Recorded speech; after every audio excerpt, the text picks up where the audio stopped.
Hello hello hello hello. आप सब ऐसा करो, पेज नंबर 10.1 पर आओ। पेज नंबर 10.1 पर आप सब दर्शन दें।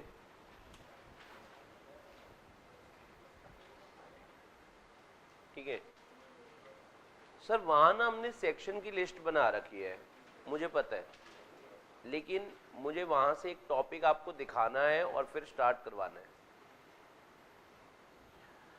देखो सुनो जरा, हमें जो टॉपिक स्टार्ट करना है वो ये करना है आज कि जो कंपनीज के ऑडिटर होते हैं, जो कंपनीज के ऑडिटर्स होते हैं, उन्हें सिलेक्ट कैसे करा जाता है और अपॉइंट कैसे करा जाता है, उसका मैनर और प्रोसीजर सीखना है आज हमें। तो ये सीखने के लिए हमें ना कुछ बातें सीखनी पड़ेंगी। जैसे पहले हमें ये पता जानना पड़ेगा कि कौन कौन सी ऐसी कंपनीज होती हैं जहां पर ऑडिट कमेटी बनानी पड़ती हैं। फिर उसके बाद हमें प्रॉपर प्रोसीजर समझ आएगा कि किसी कंपनी का, किसी भी कंपनी में जो है क्या कहते हैं, ऑडिटर कैसे सिलेक्ट होता है और अपॉइंट होता है। ठीक है, यस और नो? तो सबसे पहले आप एक हेडिंग डालेंगे, एप्लीकेबिलिटी ऑफ सेक्शन 177। कहां पर हेडिंग डालेंगे? पेज नंबर 10.2 पर, क्योंकि 10.1 पर तो आपने क्या लिख रखे हैं, 10.2 फिल है, 3 पे बना लो, 3 पर बना लो, कोई दिक्कत नहीं है।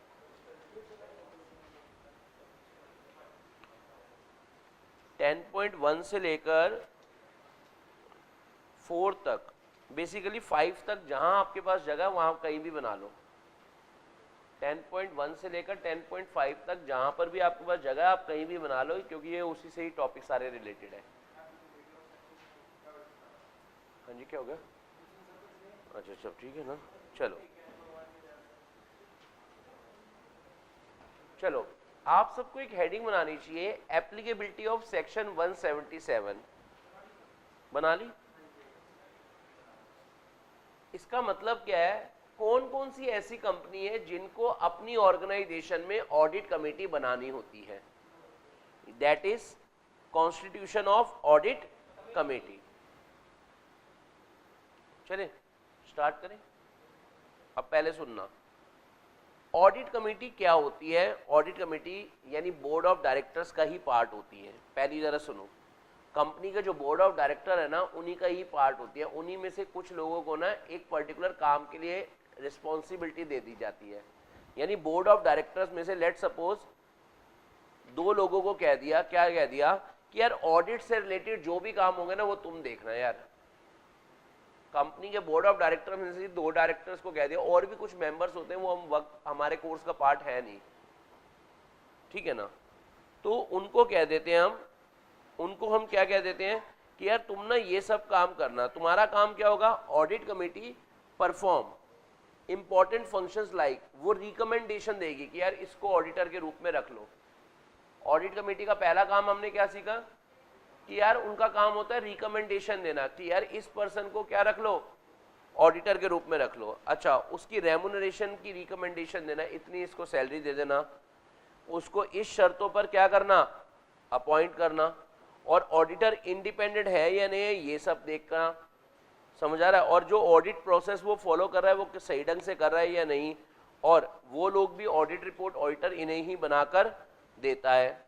और जनरली ऑडिट कमेटी में क्या होते हैं, 3 डायरेक्टर होते हैं, और उनमें से अगर कंपनी में इंडिपेंडेंट डायरेक्टर है तो वो भी होंगे। समझ आ रहा है आपको? लेकिन हमारा ये सब कोर्स का पार्ट है नहीं। हमारे कोर्स में सिर्फ एक ही चीज है, कौन कौन सी कंपनी को अपने यहाँ पर ऑडिट कमेटी रखनी होती है। कौन कौन से लोगों को अपने यहाँ पर ऑडिट कमेटी, जरा सुनना बेटे, देखो लिस्टेड पब्लिक कंपनीज को अपने यहाँ पर क्या करनी होती है, ऑडिट कमेटी बनानी होती है। ऑडिट कमेटी का काम क्या होता है वो आपको समझ आ गया कि ऑडिटर की रिकमेंडेशन करना, उसकी रेमुनेशन क्या होनी चाहिए, ऑडिट सही ढंग से हो रहा है या नहीं, मतलब ऑडिट वाले सारे काम वही देख रहे होते हैं। समझ आ रहा है आपको? मतलब बोर्ड ऑफ डायरेक्टर में से कुछ 3 डायरेक्टर्स को कह दिया जाता है भाई तुम देखना ये सब, समझ आ रहा है आपको? तो बताओ क्लास ऑफ कंपनीज जिन्हें ऑडिट कमेटी बनानी होती है, पहली का नाम आपको समझ आ गया, लिस्टेड पब्लिक कंपनीज। बोलना पड़ेगा किसको बनानी पड़ती है? फर्स्ट पॉइंट राइट हो गया। और किनको? अगर आप लिस्टेड नहीं है तो आप कौन हो गए? अनलिस्टेड। तो अगर आप अनलिस्टेड पब्लिक कंपनी है तो आपको भी, अगर आप अनलिस्टेड कंपनी है तो आपको भी ऑडिट कमेटी रखनी पड़ेगी। अगर आपका पीबीटी, क्या बोलना चाहिए, अगर आपका पीबीटी, पी मतलब paid up share capital plus, मतलब पेड अप शेयर कैपिटल कितनी है? 10 करोड़ या उससे ज्यादा की, या फिर आपकी बोरोइंग कितनी है? 50 करोड़ या उससे ज्यादा की। बोरोइंग कितनी है? 50 करोड़ या उससे ज्यादा की। या फिर आपकी टर्नओवर क्या है? 100 करोड़ या उससे ज्यादा की। तो आपको क्या रखनी पड़ेगी? ठीक है ना? तो आपको ऑडिट कमेटी अपने यहां पर बनानी पड़ेगी। तो आपने सबसे पहले हेडिंग बना रखी है, क्या बना रखी है? 177। तो लिखना जरा, 2 झूले लटकाओ। मतलब हम पढ़ रहे हैं कौन कौन सी कंपनीज को ऑडिट कमेटी बनानी पड़ेगी। पहला बताओ, फर्स्ट वाले झूले पर आप क्या लिखोगे? किनको बनानी पड़ेगी? लिस्टेड पब्लिक कंपनी को।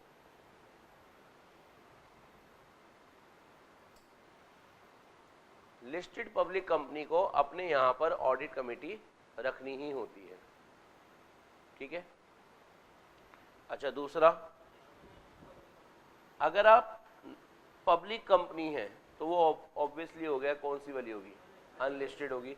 लेकिन लॉ ने सिर्फ पब्लिक कंपनी बोला। अगर आप पब्लिक कंपनी है और आपका पीबीटी, पीबीटी मतलब प्रॉफिट बिफोर टैक्स। अच्छा, पी से अपना क्या आ गया? आपकी paid up share capital. B से अपना क्या आ गया? और टी से अपना कितनी है? अगर आपकी paid up share capital 10, 50, 100 crore crore crore और मोर मोर मोर बट नॉट मोरनी। आपको समझ आ गया? किन किन को ऑडिट कमेटी बनानी है, समझ आना स्टार्ट हो रहा है? अच्छा, अब सवाल ये उठता, मतलब तीनों कंडीशन सेटिस्फाइड होने चाहिए या तीनों में से एक भी? तीनों, एक भी। और सही जवाब है एक भी। अगर इनमें से कोई भी लिमिट लग गई, अगर इनमें से कोई भी लिमिट लग गई तो आपको बताओ क्या करना पड़ेगा? ऑडिट कमेटी अपनी ऑर्गेनाइजेशन में बनानी ही पड़ेगी। हेलो हेलो हेलो हेलो, समझ आ गया आपको? पक्का? तो पहला पॉइंट हमने पढ़ लिया कि कौन कौन सी ऑर्गेनाइजेशंस को ऑडिट कमेटी बनानी होती है। ठीक है ना? जैसे एक एग्जांपल करते हैं, XYZ लिमिटेड है, ये एक पब्लिक कंपनी है जिसकी paid up share capital 9 crore है। क्या पहली कंडीशन सेटिस्फाइड हो रही है या नहीं हो रही? टर्नओवर 150 करोड़ है। दूसरी या तीसरी? तीसरी होगी। तो आप बताओ, will be required to constitute audit committee under से, बिकॉज द रिक्वायरमेंट क्या होनी चाहिए? If the company falls any of the prescribe category. मतलब अगर तीनों में से कोई भी लिमिट अगर टूट गई तो आपको ऑडिट कमेटी अपने यहाँ पर बनानी पड़ेगी। पहला पॉइंट समझ आ गया कौन सी कंपनीज को ऑडिट कमेटी बनानी होती है? ठीक है। अब हमारा अगला सवाल आज का यही है, देखो क्या है, manner and procedure of selection and appointment of auditor. अब आप इसकी हेडिंग बनाएंगे और मैं आपको बता दूं, पहले जरा सुन लेना, बाद में चीखने चिल्लाने से कुछ नहीं होगा। ये बनना है चार्ट पूरे पेज जितना, तो इसको फ्रेश पेज पे ही बनाना। तुम ना मेट्रो मेट्रो कहो ये छोड़ो, ई रिक्शा। बताओ, तो आप क्या करो, जैसे हमारी बुक ऑलरेडी जो है लैंडस्केप मोड में, तो आपको कोई टेंशन लेने की जरूरत नहीं। आप चार्ट एक पूरे फ्रेश पेज पे बनाना। मान लेते हैं आपने इसकी नोटिंग 10.2 पे करी थी, तो 10.3 पर बना लो। ठीक है? बाद में रोने पिटने से बढ़िया अभी पहले ही वार्निंग दे दो कि भैया बाद में मेरे को कोई नहीं बोलेगा पेज कम पड़ गया, पहले क्यों नहीं बताया, बहुत ताने मारते हो ना। और इसी वजह से याद रहता है। ये भी तो बताओ, वो नहीं बताएंगे। हेडिंग बनाएंगे आप manner and procedures, manner and procedure for selection and appointment of auditor.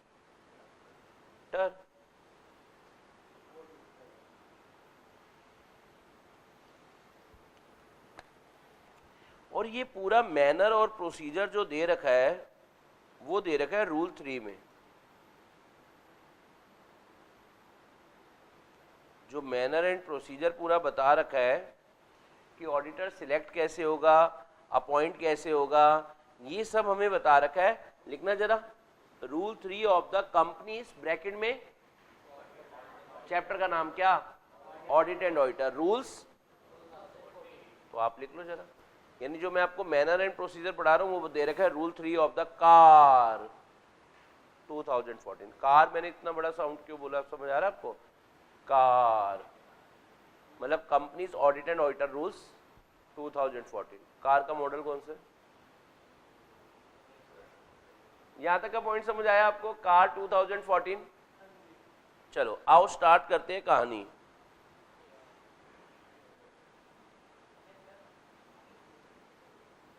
Rule 3 पढ़ रहे हैं हम, तो 2 झूले लटका देंगे। पहला केस बताऊं क्या होगा? पहला केस होगा जिन कंपनीज में ऑडिट कमिटीज होती हैं। क्यों होती है? Due to the applicability of section number 177। उन कंपनीज में ऑडिटर कैसे सिलेक्ट होते हैं और अपॉइंट होते हैं वो हमें पढ़ने होंगे। और जिन कंपनीज में कौन नहीं होती, जिन कंपनीज में कौन नहीं होती, ऑडिट कमेटी नहीं होती, मतलब उनके ऊपर सेक्शन 177, तो उन कंपनीज में ऑडिटर कैसे सिलेक्ट और अपॉइंट होता है वो सब आज हम पढ़ने जा रहे हैं। तो आप सब रेडी हैं? तो फर्स्ट वाले झूले पे लिखोगे companies required to constitute audit committee.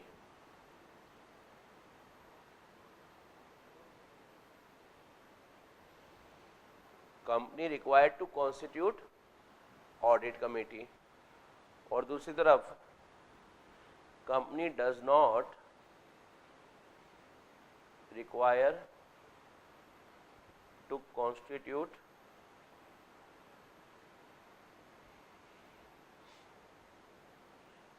Audit committee.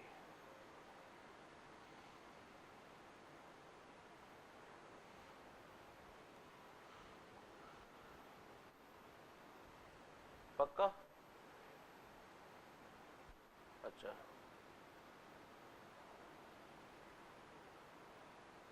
एक बात और बता के चलूं, ये चार्ट बनाते वक्त यहाँ साइड पे ना थोड़ा सा स्पेस, मुझे ना एक लाइन निकालनी होगी, बस ऐसे ये वाली एक लाइन निकालनी होगी, इतनी जगह छोड़कर चलना साइड से।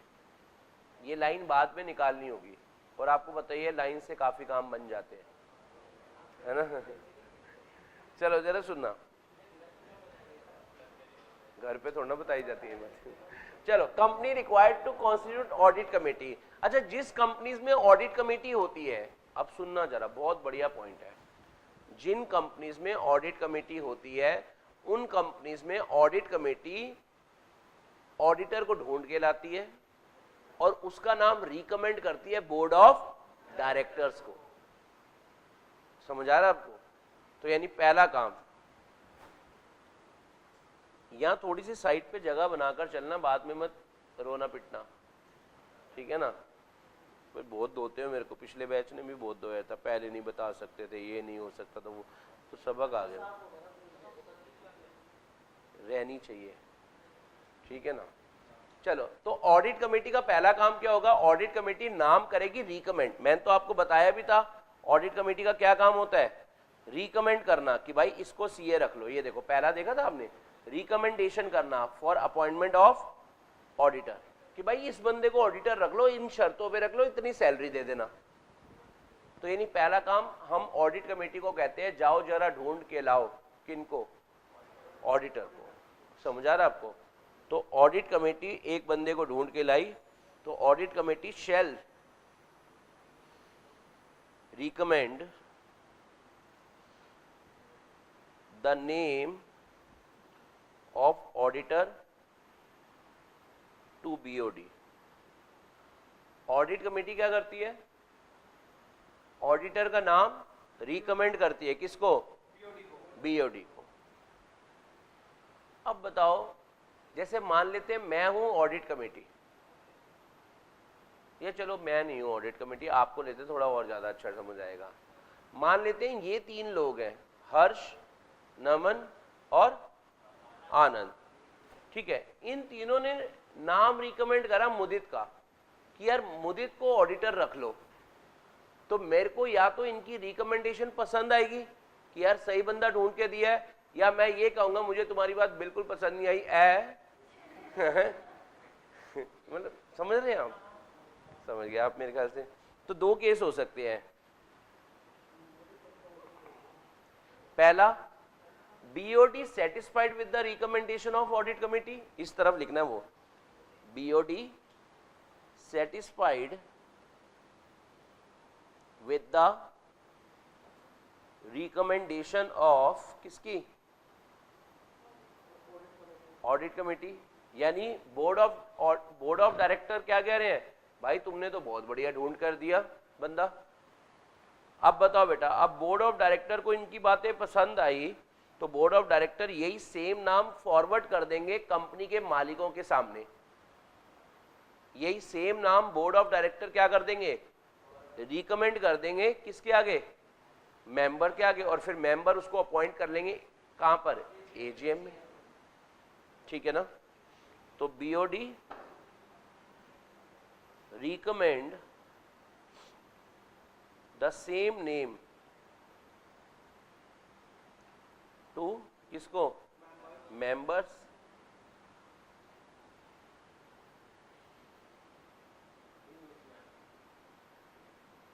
in AGM और member shall appoint। यानी देखो ऑडिटर सिलेक्ट कैसे करा, समझ आ रहा है आपको? ऑडिट कमेटी के द्वारा सिलेक्ट हुआ, मतलब फाइनल उसका सिलेक्शन कैसे हुआ? पहले रिकमेंडेशन आई और उसका नाम सबको पसंद आता गया, और फिर फाइनली मेंबर ने उनको रख लिया। तो मेंबर शैल अपॉइंट एट कहां पर? एजीएम करो।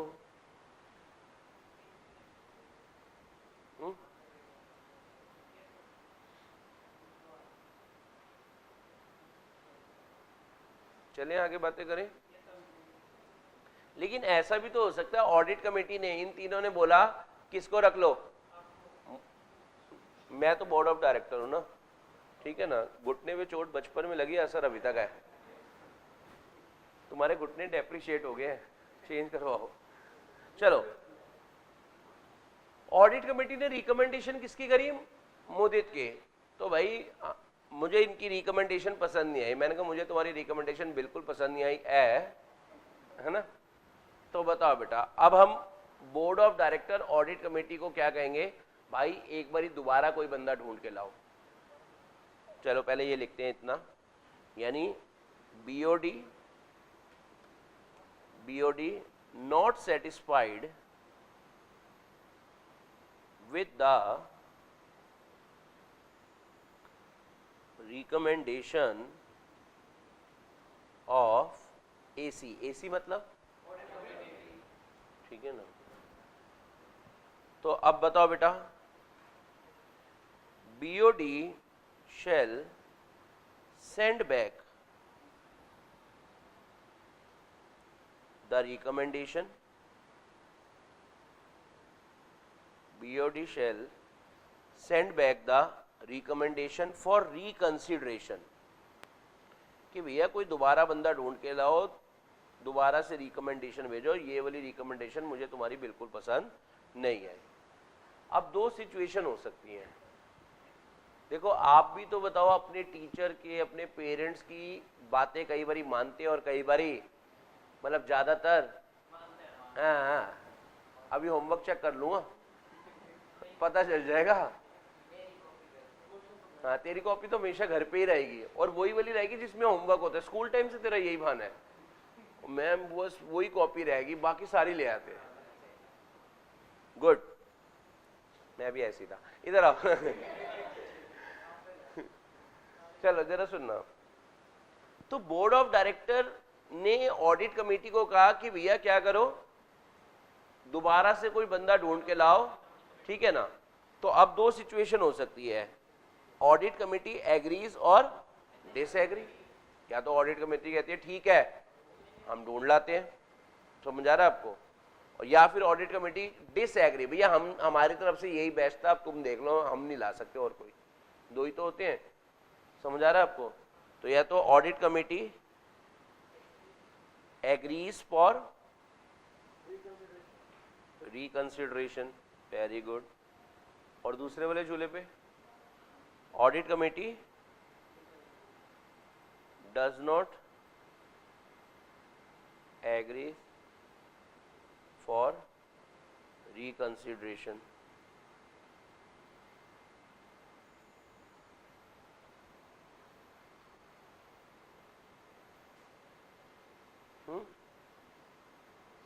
चलो बोर्ड, अगर ऑडिट कमेटी क्या कह रही है, ठीक है यार हम दोबारा से ढूंढ के लाते हैं, तो ये देखो जो मैंने बोला था ना, साइड से एक गली जाएगी, ये देखो यहां से एक पॉइंट चलेगा और यहां पहुंच जाएगा। फिर दोबारा ऑडिट कमेटी क्या करेगी, रिकमेंड। दोबारा वाली भी हमें बातें पसंद आएंगी या नहीं आएंगी, आएंगी तो सेम नाम फॉरवर्ड कर देंगे, नहीं आएंगी तो दोबारा उनको कहेंगे रिकंसिडर करो, फिर हो सकता है वो मान जाए। और हाँ ये वही लाइन है,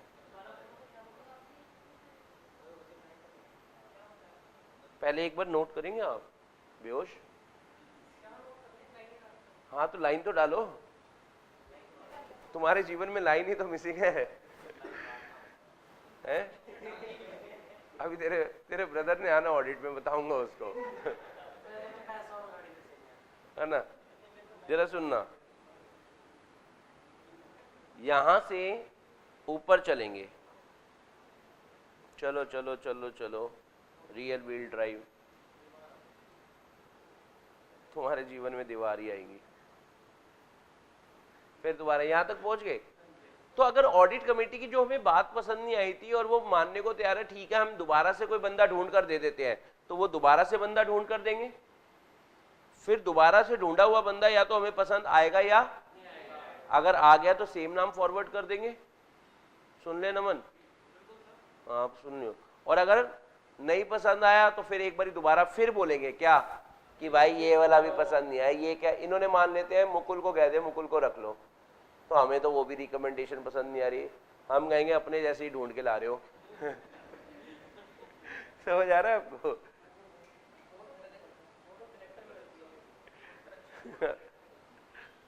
और तू भी बोर्ड ऑफ डायरेक्टर का पार्टी होते हैं।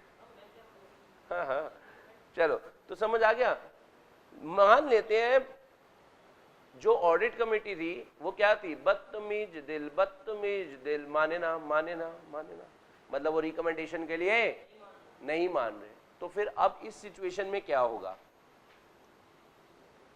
बीओडी मेंबर्स को तीन चीजें भेजेंगे,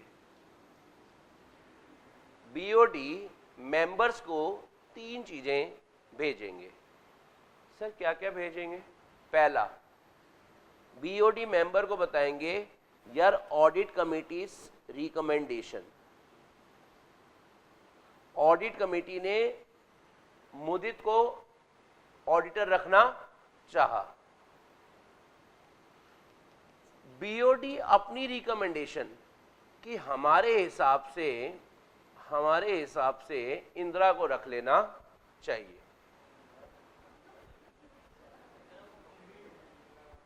चलो कोई नहीं, आप इसको छोड़ो, चलो मान लेते हैं समीक्षा को रख लेना चाहिए। तो और मुझे बताना भी तो पड़ेगा कि हमें ऑडिट कमेटी की रिकमेंडेशन क्यों पसंद नहीं आई, मेंबर्स को बताना पड़ेगा ना कि मैंने उनको क्यों कहा कि मुझे इनकी बात पसंद नहीं आई है तो यानी रीजंस फॉर जैसे एग्जाम्पल रीजंस के बताऊं क्या हो सकते हैं कि यार उस ऑडिटर का एक्सपीरियंस बहुत कम है हमारी ऑर्गेनाइजेशन के लिए, या वो रिलेटेड पार्टी हमें लग रहा है, या हमें ऐसा भी लग रहा है कि यार वो फीस जो है वो बहुत ज़्यादा चार्ज कर रहा है, या हमें ऐसा भी लग रहा है कि यार क्या कहते हैं उसके पास उतने रिसोर्सेज नहीं है कि वो हमारी कंपनी के सॉफ्टवेयर में ऑडिट कर पाए। समझ आ रहा है? मतलब कुछ भी रीजन होते हैं, तो वो रीजन भी हम मालिकों को बताएंगे कि हमें ऑडिट कमेटीज की रिकमेंडेशन क्यों पसंद, ठीक है ना। मतलब आप किसी को अगर ना करो तो आपके मन में एक सवाल आ जाता है, क्यों, आखिर क्यों। तो यहाँ पर board of director audit committee को की रिकमेंडेशन को रिजेक्ट कर रहे हैं, और अगर कोई रिजेक्ट होता है तो बड़ा दुख लगता है, तो उसका एक ही मन करता है रीजन बता क्यों रिजेक्ट करा, जी लेंगे लेकिन बता तो दे क्यों। समझ आ रहा है आपको, मन में बात ना रह जाए। तो reasons for not accepting, reasons for not accepting audit committee's recommendation। अब आपने तीनों बातें बता दी, उनकी रिकमेंडेशन ये थी, हमारी रिकमेंडेशन ये है, और उनकी रिकमेंडेशन को हमने नहीं क्यों करा, मतलब मना क्यों करा, तो हम बता देंगे क्योंकि क्योंकि क्योंकि। और फिर member shall appoint, member shall appoint the auditor at AGM। ठीक से बोलो, समझ आया आपको पक्का वाला।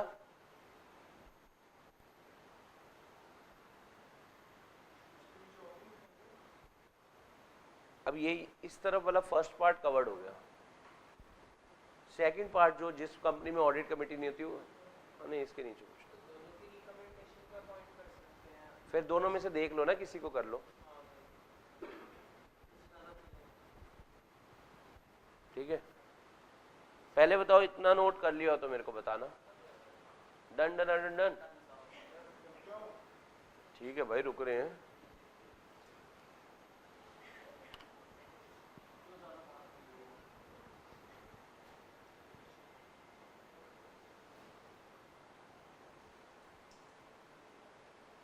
सभी ने कर लिया, चलो फिर आ जाओ 7 वाली गली में। लेकिन एक बात बताओ, जिन कंपनीज में ऑडिट कमेटी नहीं होती तो वहां सारा दारोमदार बोर्ड ऑफ डायरेक्टर्स पे ही रहता है, यानी बोर्ड ऑफ डायरेक्टर ही ढूंढ के लाएंगे और नाम रिकमेंड करेंगे किसको, मेंबर्स को, और मेंबर्स अपॉइंट कर लेंगे। समझ आ रहा है आपको, यानी जिन कंपनीज में क्या नहीं होती ऑडिट, तो फिर क्या करना, लिखो जरा, BOD shall take into consideration, BOD shall take into consideration the qualification etc. of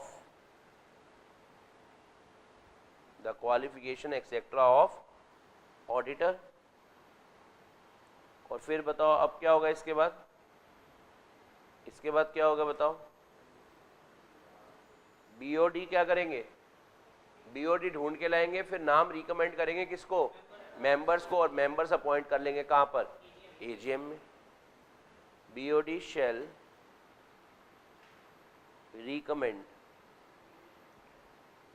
shall recommend the name of consultor auditor to the members, और फिर मेंबर शैल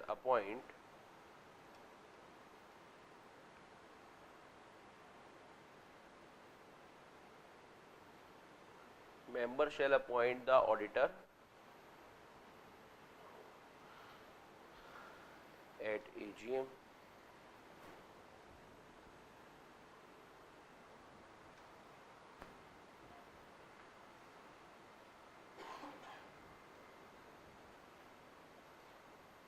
बोलो जी बोलो, आ रहा बातें समझ आ रही है आपको।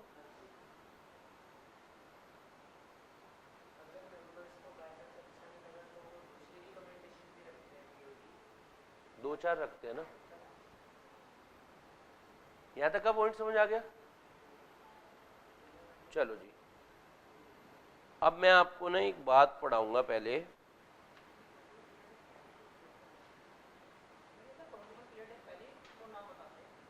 नोटिस में बोलो, ये पॉइंट तो समझ आ गया ना आप सभी को? अब एक पॉइंट ये है,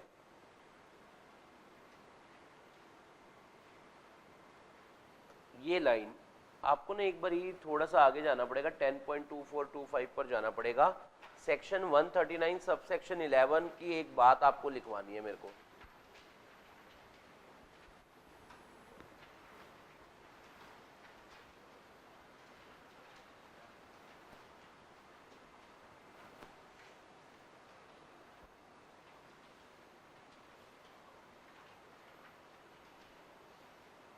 पहुंचे आप सब?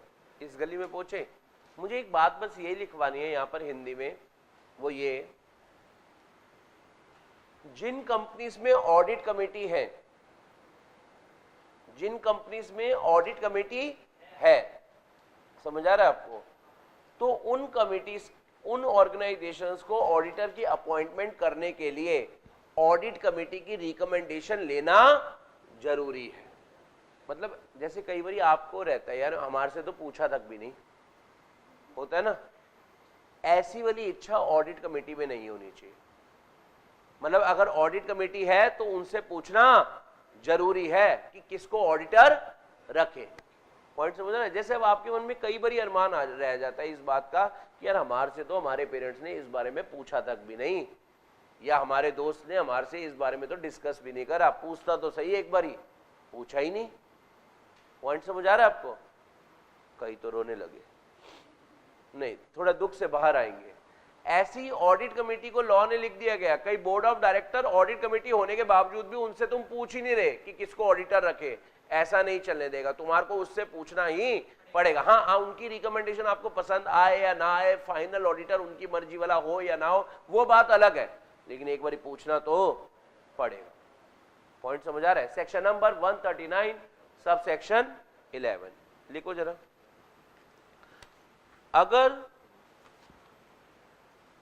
अगर कंपनी में, या सेक्शन 139 सब सेक्शन 11 के वहां लिखना है ना आपको, सेक्शन 139 सब सेक्शन 11 के वहां लिखना है ना, बेहोश क्यों? अगर कंपनी में ऑडिट कमेटी है, अगर कंपनी में ऑडिट कमेटी है,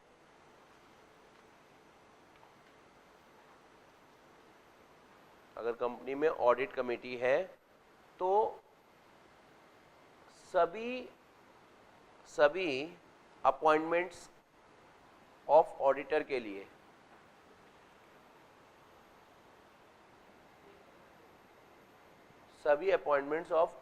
लिए उनसे रिकमेंडेशन लेना जरूरी है, उनकी रिकमेंडेशन लेना जरूरी है।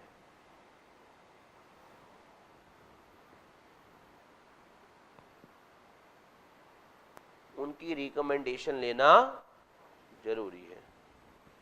बोलो जी बोलो, कुछ बात समझ आई हो तो बताओ। आगे पक्का वाली बात समझ आ गई? चलो बहुत बढ़िया। अब आप सबको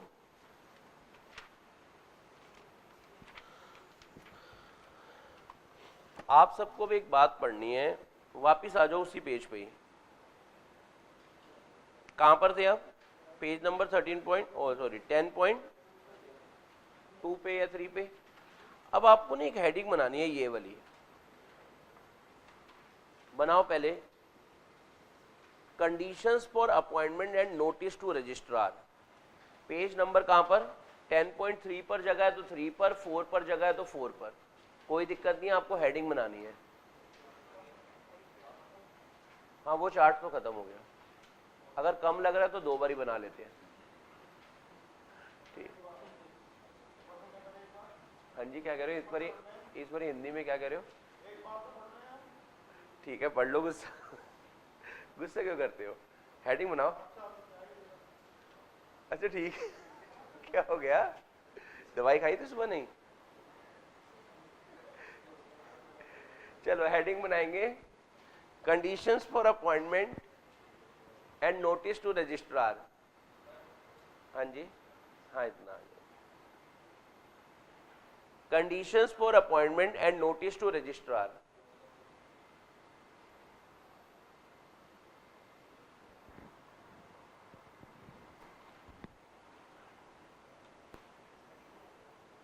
लिख लिया आपने? और इसके नीचे आपको क्या लिखना है, इसका सेक्शन कौन सा है? Proviso to section 139 subsection 1। Proviso to section 139 subsection 1।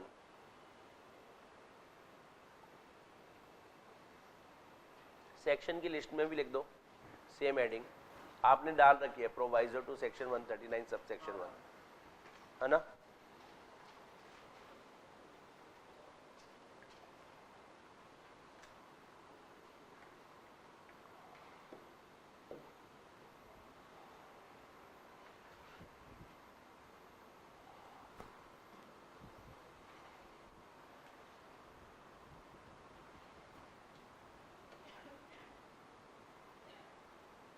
Start करें कहानी को।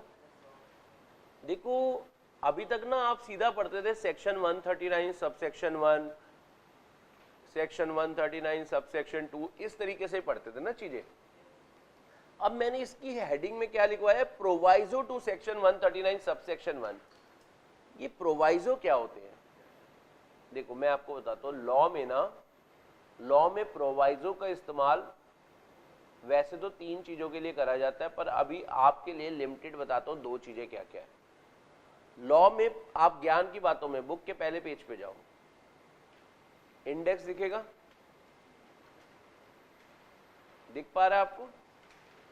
बस इंडेक्स में वहां पर लिख लो प्रोवाइजो, तो आपको पता चलेगा। प्रोवाइजो लॉ में 2 चीजों के लिए यूज होता है। जब हमें कोई एक्सेप्शन डालनी होती है, मतलब कुछ एक्सेप्शन डालनी होती है तो हम यूज करते हैं, या जब कुछ कंडीशंस डालनी होती है तो हम यूज करते हैं। समझ आ रहा है आपको? प्रोवाइजो का इस्तेमाल 2 चीजों के लिए होता है, पहले लिख लो। प्रोवाइजो का इस्तेमाल कितनी चीजों के लिए होता है? 2 चीजों के लिए। पहला, जब हमें लॉ में यानी कोई सेक्शन में एक्सेप्शन डालनी है, और दूसरा, या फिर कोई कंडीशंस डालनी है। समझ आ रहा है?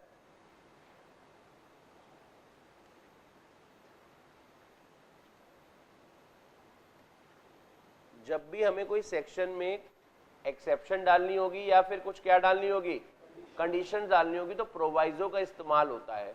अब सवाल उठता है, सर हमें तो कैसे पता चलेगा यहां प्रोवाइजो है? जब भी पैराग्राफ स्टार्ट हो ना, पैराग्राफ के स्टार्टिंग वर्ड्स हो प्रोवाइडेड दैट या फर्दर प्रोवाइडेड दैट, तो आप समझ जाना यहां क्या है, प्रोवाइजो। तो लिख लो जरा, प्रोवाइजो की पहचान। वहीं पर ही लिखो ज्ञान की बातों में। अभी हम वापस यहां लौटेंगे, पर वैसे लिखो प्रोवाइजो की पहचान।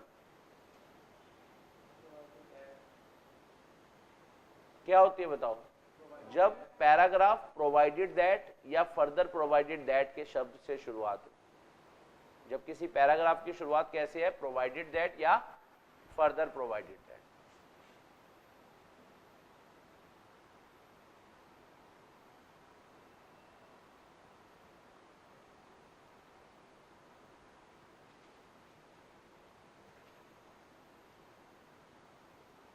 तो समझ आ गया प्रोवाइजो क्यों आते हैं लॉ में?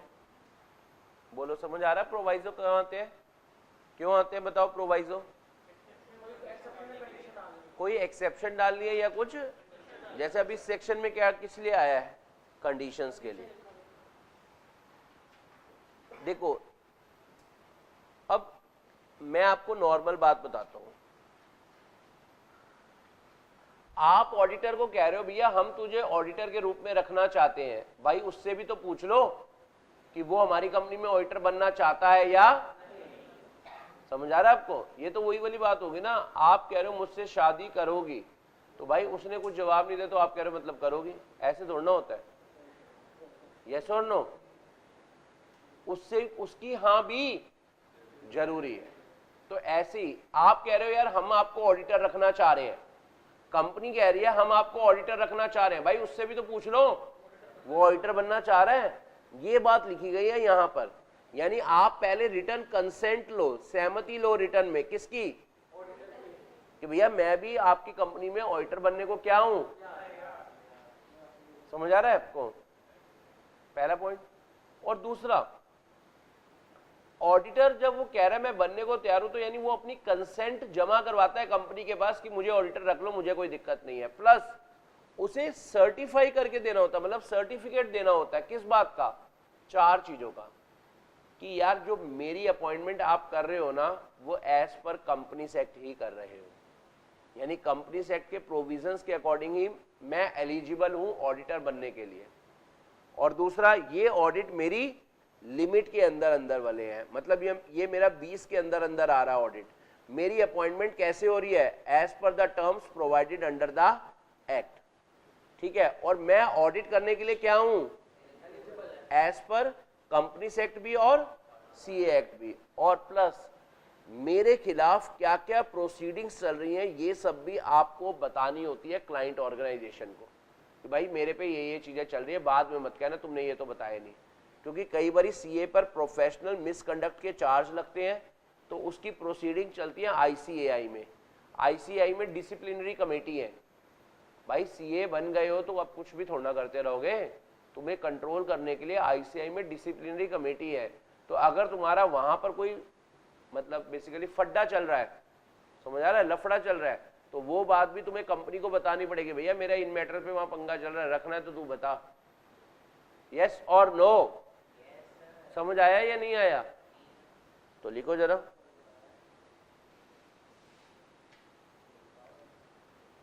क्या आप लिख रहे हैं,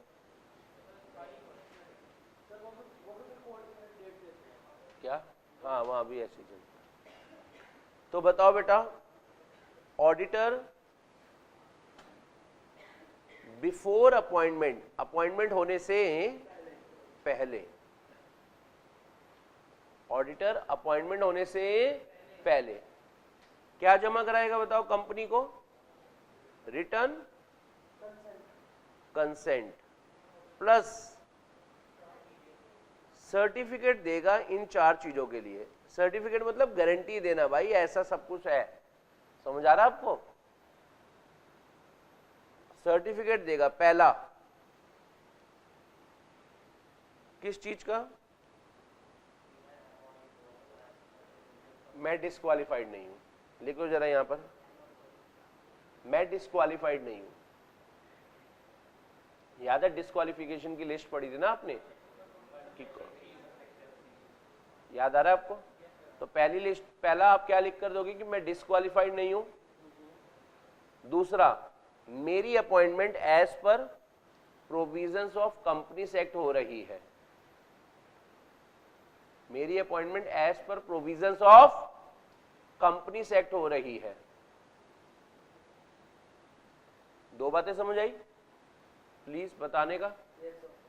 अच्छा तीसरी बात,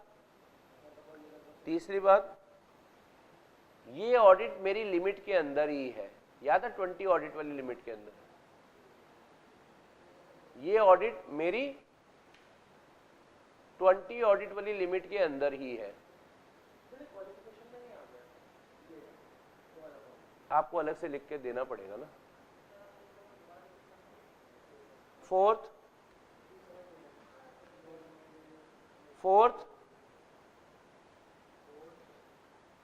चलो फर्स्ट भी कर लेते हैं, फर्स्ट से दोबारा बता देता हूं, जिनका अगर कुछ मिस हो गया तो वो लिख लेंगे, कोई दिक्कत नहीं है। पहला, मैं डिस्क्वालिफाइड नहीं हूं। दूसरा, मेरी appointment as per provisions of company act हो रही है। 2 लिख लिए सभी ने। तीसरे की जगह पहले फोर्थ बता देता पहले तीसरा सुनना है आपने, तीसरा चलो फिर मैं बता देता हूं, अब इनको नहीं सुनना तो फिर सुना देता हूं। ये ऑडिट मेरी विद इन 20 के लिमिट के अंदर है, ये ऑडिट मेरा विद इन 20 की लिमिट के अंदर है।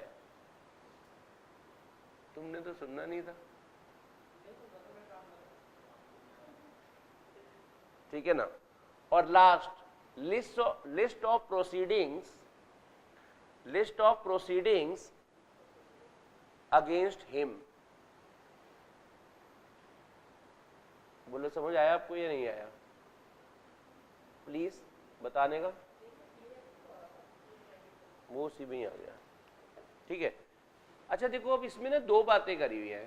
पहली बात तो हमने पढ़ ली, कंडीशंस फॉर अपॉइंटमेंट। ऑडिटर को अपॉइंट करने के लिए कुछ कंडीशंस को फुलफिल करना पड़ता है, यानी ऑडिटर से रिटन कंसेंट लेनी पड़ती है, प्लस उससे सर्टिफिकेट लेना पड़ता है, इन चार चीजों का। अब दूसरी बात सुन लो, इसमें हेडिंग में दो बातें दी। अब आपने ऑडिटर को अपॉइंट कर लिया, तो जब भी आप ऑडिटर को अपॉइंट करेंगे इसके बारे में ऑडिटर को ही बताएंगे कि हमने तुझे रख लिया है, और इसके बारे में आप आरओसी को भी तो बताओगे कि इस बार हमने इस पर्सन को क्या रखा है, ऑडिटर। यानी नोटिस, नोटिस मतलब इन्फॉर्म करना होगा आपको, किसको, और कितने दिन में करना होता है, विद इन 15 डेज में करना होता है। विद इन 15 डेज में आपको करना होता है इन्फॉर्म। और कौन सा फॉर्म भरकर, ADT 1। कौन सा फॉर्म भरकर, समझ आ रहा है आपको? तो लिखो जरा, पहली बात तो आपने लिख ली थी। दूसरी बात इसके अंदर क्या थी, पहली बात आपने लिख ली थी ना बेटा। दूसरी बात, कंपनी क्या करेगी,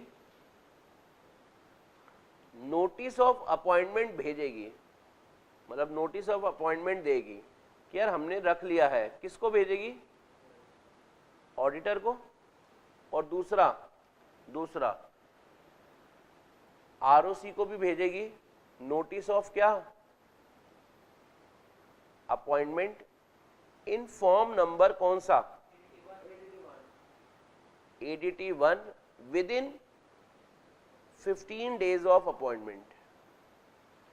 अपॉइंटमेंट के 15 दिनों के अंदर अंदर हमें आरओसी को फॉर्म नंबर ADT 1 भरकर देना होता है।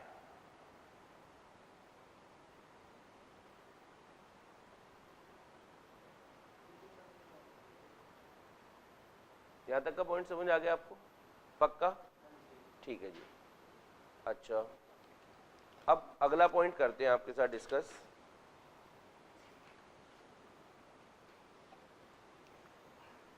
एक नीचे एक नोट लिख लेना, एक नोट लिख लेना, अपॉइंटमेंट इंक्लूड्स रीअपॉइंटमेंट। एक नोट लिख लेना, फिर दोबारा लिख लो, कोई बात नहीं। Appointment includes reappointment. कह रहे पूरे इस चैप्टर में जहां जहां अपॉइंटमेंट वर्ड आएगा ना, उसके अंदर क्या भी इंक्लूड करके चलेंगे, रीअपॉइंटमेंट। क्या आपको यहां तक के सारे पॉइंट्स राइट हो गए हैं या नहीं? ठीक है जी। अब एक बहुत ही इंपॉर्टेंट कॉन्सेप्ट स्टार्ट करने जा रहे हैं। ये कह रहे बेटा, कर लो। अब एक बहुत ही इंपॉर्टेंट कॉन्सेप्ट स्टार्ट करने जा रहे हैं, जिसके ऊपर आप एग्जाम में क्वेश्चन एक्सपेक्ट कर सकते हैं, और इस कॉन्सेप्ट का नाम है रोटेशन ऑफ ऑडिटर। ठीक है, अभी करते हैं आपके साथ डिस्कशन। पहले बताओ, इतना कर लिया आपने नोट? तो आप सब क्या करो, 10.6 पर आ जाओ या 5 पर आ जाओ। आपको एक टॉपिक दिखेगा, terms and rotation of auditor, section number 139 subsection 2, 3 and 4। दिख रहा है आपको? 10 पॉइंट कौन से पे, 6 पे, 5 पे ही है ना। अब 5 पे जगह नहीं होगी तो 6 पे जगह होगी। आप 6 पर हेडिंग बना लो, 10.6 पर जगह बना लो। आप हेडिंग बनाना, क्या बनाओगे, terms and rotation of auditor. Term and rotation of auditor, section number 139 subsection 2, 3, 4।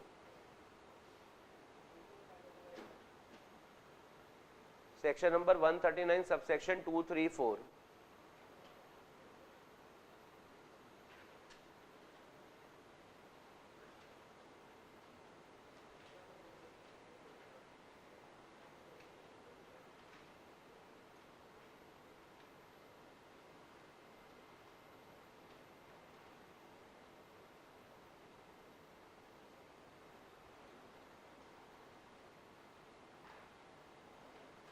One 139 subsection 2, 3, 4 आप लिख लो। सेक्शन की लिस्ट में भी लिख लिया आपने? पक्का? आओ एक कॉन्सेप्ट स्टार्ट करते हैं। अभी कोई भी बच्चा कुछ भी नोट नहीं करेगा, मैं अपने हिसाब से नोट करवाऊंगा, मैं अपने हिसाब से नोटिंग करवाऊंगा, अभी आप जल्दी मत बचाना। देखो कंपनी लॉ में ना एक कॉन्सेप्ट लाया गया, कंपनी लॉ में एक कॉन्सेप्ट लाया गया रोटेशन ऑफ ऑडिटर का। इसके तहत होता क्या है, जैसे जरा सुनना, अगर आप किसी बंदे को काफी टाइम से जानने लग जाते हैं तो कहीं ना कहीं आपके माइंड में उसके लिए कुछ सिंपैथी आ जाती है कि यार मैं इसके बारे में अब नहीं बोलूंगा। एक बंदे के साथ आप 10-15 साल से घूम रहे हो, खा पी रहे हो, दोस्त है आपका, अब आप उसके बारे में पब्लिकली बोलते वक्त एक बारी सोचोगे जरूर कि यार ये बात नहीं बताते पब्लिकली, ऐसी वाली चीज आ सकती है। लेकिन जिसके साथ आपकी दोस्ती नहीं है उसके बारे में आपके माइंड में सिंपैथी आएगी या नहीं आएगी? तो लॉ यही चाहता है, ऑडिटर एक इंडिपेंडेंट पर्सन होना चाहिए, तो उसके अंदर कोई सिंपैथी ना आए किसी और को लेकर। समझ आ रहा है आपको? तो इस चीज को ध्यान में रखते हुए एक कॉन्सेप्ट लेकर आए rotation of auditor. Let suppose ये है मिस्टर एक्स जो सीए प्लस सीओपी है और ये एबीसी लिमिटेड का ऑडिट कर रहे थे और इन्होंने अपने 5 इयर्स तक ऑडिट कंप्लीट कर लिया। अब लॉ कहता है कि अगले 5 साल तक आप इन्हें दोबारा रीअपॉइंट नहीं कर सकते, इनकी जगह आप किसी और को रखो, क्योंकि अगर आपने, अब बताओ फिर, यानी 6 से लेकर 10 ईयर तक इनका क्या होगा? Cooling period. क्या होगा? ठंड रख, फिर को यहां पर अपॉइंट नहीं करा जाएगा। हाँ, फिर 11 से लेकर 15 ईयर के लिए तू इधर दोबारा क्या कर सकता है, फिर 16 से लेकर 20 तक तेरा क्या स्टार्ट हो जाएगा? Cooling period. ऐसा करने से क्या हो जाएगा? मैं नॉर्मल आपसे बात करता हूं, फिर आप दोबारा आगे 21 से 25 में क्या कर पाओगे? ऑडिट। अब सुनना, ऐसा क्यों करना चाह रहे हैं आप बताओ? स्कूल टाइम की बातें करते हैं आपसे, 12th क्लास में एंड डे पर कितने रो पिट रहे थे, भाई तेरे बिना कैसे जिएंगे। समझ आ रहा है आपको यार? और आज के टाइम में बताओ बेटा, 1 साल 2 साल बीत चुके हैं, आधे से ज्यादा फ्रेंड तो आपके माइंड से उतर भी चुके होंगे, अच्छा ये भी हमारा कोई दोस्त था। और धीरे धीरे 5 साल बाद जब आप 5 साल हो जाएंगे ना 12th करे हुए, तो आपको याद ही नहीं होगा कि यार हमारा भी कोई दोस्त था, उसके बारे में भी हमें सोचना है। तो यानी अगर आप किसी के out of site is out of mind. समझ आ रहा है? मतलब अगर आपने 5 साल का ऑडिटर के साथ गैप डाल दिया ना, तो आपका रिश्ते में ब्रेक आ जाएगा और वो वाली बात ऑडिटर के माइंड में नहीं रहेगी। ऑडिटर का आपसे रिश्ता, कनेक्शन बना नहीं रहेगा, कनेक्शन टूट गया।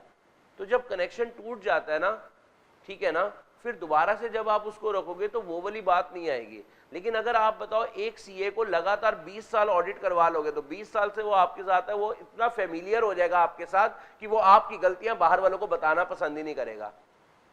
समझ आ रहा है आपको? यस और नो? तो उस चीज को ध्यान में रखते हुए रोटेशन ऑफ ऑडिटर रोटेट करते रहो। कभी मिस्टर एक्स से करा लो, कभी मिस्टर वाई से करा लो, कभी जेड से करा लो, कभी एक्स से करा लो, मतलब चेंज करते रहो ऑडिटर। क्यों करते रहो? क्योंकि अगर एक ऑडिटर काफी लंबे समय तक यहां टिक जाएगा तो भाई उसके साथ एक अटैचमेंट हो जाएगी ऑडिटर और कंपनी की, और ऑडिटर कंपनी के बारे में कुछ बोलेगा नहीं। आपसे मैं नॉर्मल बात पूछता हूं, पिछले 10 साल से लेट सपोज आपके घर में एक चीज एक पर्टिकुलर जगह पर पड़ी थी, आज आप घर पे गए, वहां वो चीज नहीं दिख रही, तो आपको अजीब सा लगेगा यार, कमी कमी सी फील होगी, क्योंकि आप उससे कनेक्टेड हो गए ना। बताओ, एक नॉन मटेरियल चीज, मतलब एक मटेरियल चीज को देखकर आप कनेक्ट हो गए हो। समझ आ रहा है? जैसे कार, मान लेते 10 साल से आपके पास एक कार थी, आज आप घर गए, वो वाली कार पापा ने बेच दी, वहां खड़ी नहीं थी, तो आपका मन में पहला सवाल ही होगा, पापा वो कार कहाँ गई? तो यार कार से अटैचमेंट हो सकती है, तो फिर भाई इंसानों की तो आपस में हो ही सकती है, सिंपैथी तो आ ही सकती है ना। जैसे अब आप बताओ, एक बंदा आपके मोहल्ले में, आपका बिल्कुल जस्ट पड़ोसी, जिसको आप चाचा चाचा कहते थे, ठीक है, 10-15 साल से आप उसके साथ कनेक्टेड, अब आप उसके बारे में पब्लिकली सब कुछ नहीं बोलेंगे, एक कनेक्शन बन जाता है। उन सब चीजों को ध्यान में रखते हुए ये कॉन्सेप्ट लाया कि मिस्टर एक्स, अगर तुम किसी कंपनी का ऑडिट कर रहे हो तो 5 साल तक क्या रखो, ऑडिट करो, फिर 5 साल का तुम्हारा क्या होगा? Cooling period. फिर 5 साल दोबारा तुम ऑडिट कर सकते हो, फिर 5 साल का कूलिंग पीरियड, फिर ऑडिट, फिर कूलिंग पीरियड, ऐसा चलता रहेगा। इससे क्या होगा? इससे क्या होगा बताओ? कनेक्शन टूटेगा बीच में, और कनेक्शन टूटेगा तो रिश्ता टूटता है, और अगर रिश्ता टूटता है तो वो वाली बात नहीं रहती। फिर आप सामने, आपको तो पता ही है 5 साल बाद यहां से जाना ही है, फिर आप उसके बारे में सब कुछ बोल देते हैं। समझ आ रहा है आपको?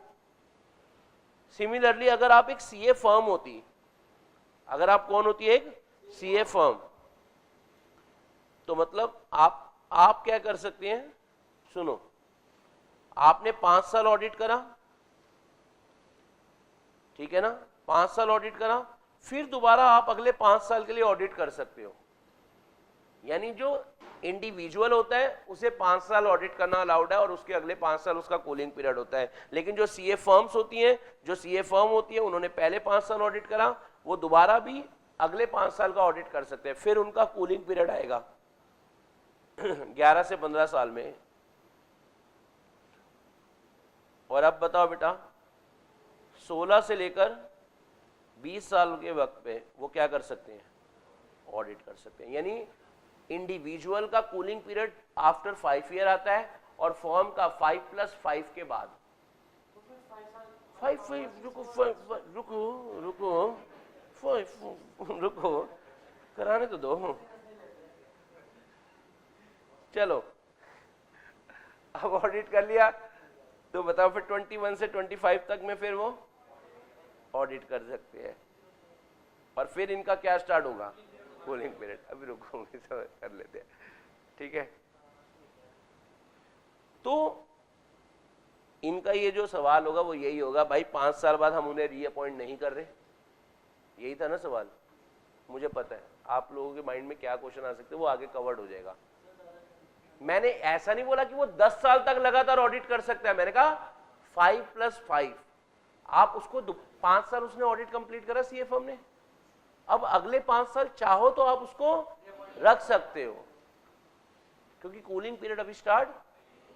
मैंने ये नहीं बोला एक सीए फर्म को आप लगातार 10 साल के लिए ऑडिट के लिए रख रहे हो, 5+5, ठीक है, समझ आ गया?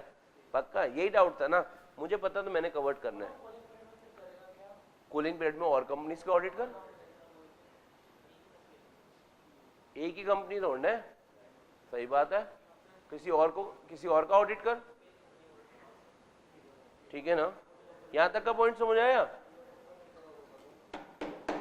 अब सुनना मेरी बात, सबसे पहला पॉइंट इसके अंदर बताऊं क्या है, क्या ये कॉन्सेप्ट सभी कंपनीज पे लगता है? तो जवाब आता है ना जी ना, नहीं हो नहीं हो नहीं हो नहीं हो, ऐसा नहीं है। ये कुछ कंपनीज पर ही कॉन्सेप्ट लगता है। तो आपके मन में सबसे पहला सवाल ये ही होगा, सर ऐसी कौन सी कंपनी है जिसपे ये कॉन्सेप्ट लगता है? तो वही हमारा फर्स्ट पॉइंट बनेगा, एप्लीकेबिलिटी ऑफ, लिखो जरा, नहीं वो अभी नहीं बनाना, वो बाद में बनवाना है।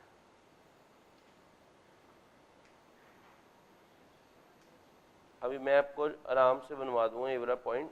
सबसे पहला पॉइंट आपका यही है, एप्लीकेबिलिटी ऑफ सेक्शन 139 सबसेक्शन 2, यानी ये रोटेशन ऑफ ऑडिटर का कॉन्सेप्ट। ऑडिटर की कुर्सी पे कभी ये बैठेगा, कभी ये बैठेगा, कभी ये बैठेगा, कभी ये बैठेगा, चेंज होते रहेंगे, रोटेट होते रहेंगे। पॉइंट समझ रहे हो आप सब?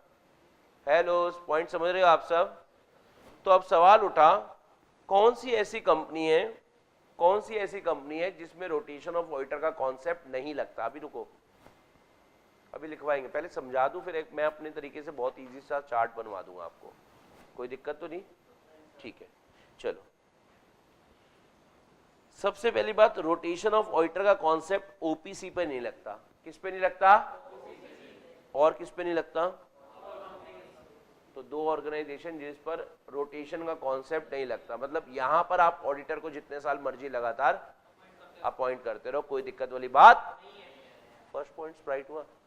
लेकिन लिस्टेड कंपनी अगर आप हैं, अगर आप कौन है? लिस्टेड कंपनी है, बोलना पड़ेगा, अगर आप कौन है, तो फिर उस सिचुएशन में आपको रोटेशन का कॉन्सेप्ट लगेगा। यानी अगर इंडिविजुअल को अपॉइंट करा हुआ है, तो वो आपको चेंज करना पड़ेगा कितने साल के बाद? 5 साल के बाद। और अगर फर्म है तो 5+5।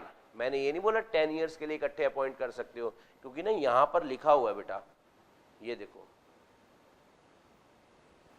फर्म जो है, ऑडिट फर्म जो है, वो क्या हो सकती है? 2 बारी के लिए अपॉइंट हो सकती है। 2 terms of 5 consecutive financial year और इंडिविजुअल 1 term of 5 consecutive। यहां पर भी 5 + 5 बोला गया, 10 नहीं बोला गया, क्योंकि इसका मीनिंग अलग हो जाता है। 5 के बाद आप नहीं रखना चाहते तो मत ही रखो, पर अगर आप रखना चाहते हो तो फॉर्म को तो रख सकते हो, क्योंकि अभी उसका कूलिंग पीरियड स्टार्ट। आप कॉन्सेप्ट समझ आना स्टार्ट हुआ आपको या नहीं? पक्का देख लो, कोई दर्द तो नहीं ना? चलो तो बताओ कौन सी कंपनीज को रोटेशन का कॉन्सेप्ट लगता है? पहला क्या आ गया? Listed company. लेकिन किन पर नहीं लगता? ओपीसी और स्मॉल कंपनी। सर और किस पे लगता है? अगर आप अनलिस्टेड पब्लिक कंपनी और आपकी पेड अप शेयर कैपिटल क्या है 10 करोड़ या उससे, तो आप पे लग जाएगा। या फिर आप प्राइवेट कंपनी है और आपकी पेड अप शेयर कैपिटल क्या है 50 करोड़ या उससे ज्यादा। समझ आ रहा है आपको? अगर आप पब्लिक कंपनी है, अगर आप कौन है, तो आपकी पेड अप शेयर कैपिटल कितनी है 10 करोड़ या उससे ज्यादा, तो आपको रोटेशन का कॉन्सेप्ट लग जाएगा। और प्राइवेट कंपनी में कब लगेगा? अगर पेड अप शेयर कैपिटल कितने की है 50 करोड़ या उससे ज्यादा। या फिर आप कोई भी कंपनी है, अगर आपकी बोरिंग कितनी है, कोई भी कंपनी है अगर आपकी बोरिंग कितनी है 50 करोड़ या उससे ज्यादा है, तो आपके ऊपर रोटेशन का कॉन्सेप्ट लग समझ आएगा। फिर मैं आपको लिखवाएगा। आओ अब ये करके दिखाओ। हाँ तीनों अलग अलग केस है, एक केस है ही नहीं। और क्या इसमें? ये तो अलग अलग केस है, वो पब्लिक कंपनी का, वो प्राइवेट का और वो सभी कंपनीज के लिए। तो यहाँ तो और की कोई चॉइस बनती नहीं है। कैसी सी बातें करते हो? अलग अलग केस है ना। उसमें तो पीबीटी में तो एक ही कंपनी के बारे में थी ना। तो सबसे पहला पॉइंट आपने यही लिखना है, applicability of rotation of auditor section number 139 sub section 2 नहीं बोलते आप बोलते हैं। 2 झूले लटकाओ। पहले केस में लिखो एप्लीकेबल और दूसरे केस में लिखो क्या? Not applicable. पहले केस में एप्लीकेबल, दूसरे केस में नॉट एप्लीकेबल। और नॉट एप्लीकेबल के अंदर 2 पॉइंट बना दो। पहला क्या? नॉट एप्लीकेबल के केस के अंदर 2 पॉइंट बना दो। पहला क्या? ओपीसी और दूसरा क्या?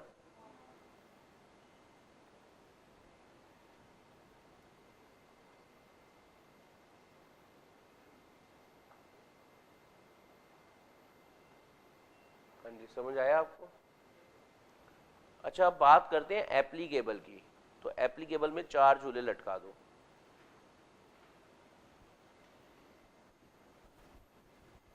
एप्लीकेबल में कितने झूले लटका दिए हैं? 4।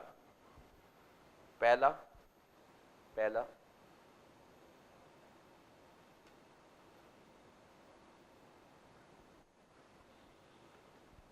Listed companies.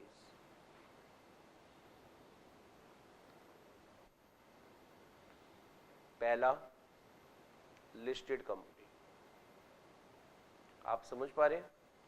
लिस्टेड कंपनी पर यह कॉन्सेप्ट लगेगा। दूसरा लिखो, दूसरा आप कौन है बताओ? Unlisted public company. दूसरे वाले झूले पे आप लिखेंगे क्या? Unlisted public company. और उसके डाउनवर्ड एरो में बनाओ और क्या लिखोगे? पेड अप शेयर कैपिटल कितनी? 10 करोड़ या उससे ज्यादा। ज्यादा ज्यादा।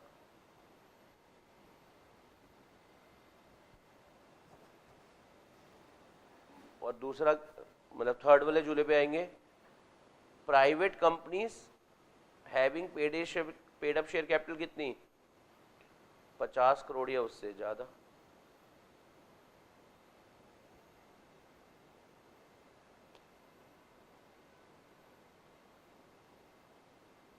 और last, all companies having borrowing 50 crore और उससे ज्यादा।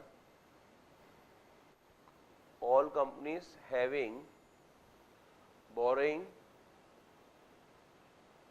बोरोइंग ऑफ 50 करोड़ और उससे ज्यादा। क्या आपको समझ आया कॉन्सेप्ट या नहीं? पक्का? देख लो कोई दर्द तो नहीं ना? चलिए फिर खेलें आगे। अब आप लिख सकते हो, अब आप लिख सकते हो ये सेकंड पॉइंट जो हमें बनाना है, और इसका नाम आप लिखेंगे ये वाला जो हमने ये बात करी है ना,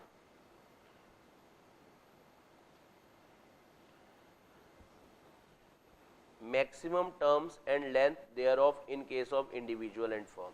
अब आप लिखेंगे सेकंड पॉइंट। अभी आपने एक ही बात सीखी, रोटेशन का कॉन्सेप्ट किस कंपनी पर लगता है और किस कंपनी पर नहीं लगता, और अब जिन पर लगता है वहां पर maximum terms and length thereof in case of individual और फर्म क्या होगी। तो यानी सेकंड पॉइंट के लिए ये लिख लो आप, और ये लिखने के बाद जो मैंने वो ट्रैक बनाया था ना डायग्राम टाइप, वो बना लेना, अब आपको समझ आ जाएगा। पहले इतना लिख लिया, पहले मतलब इतना नोट कर लिया आपने, अब आप ये कर लो, अब आपको समझ आ जाएगा।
चले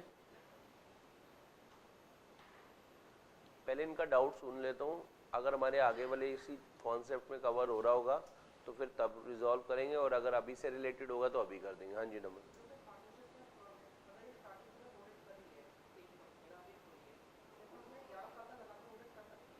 10 साल तक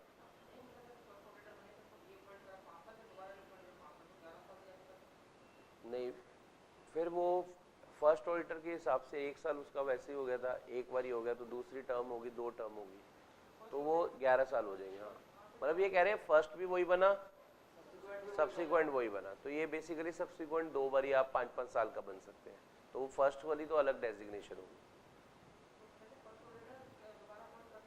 हाँ हाँ हाँ वो वाला हो पाएगा। चले स्टार्ट करें आगे की बातें। अब सुनना, कुछ बातें हैं आपके साथ डिस्कस करने वाली। थर्ड पॉइंट का नाम लिखना कॉमन पार्टनर।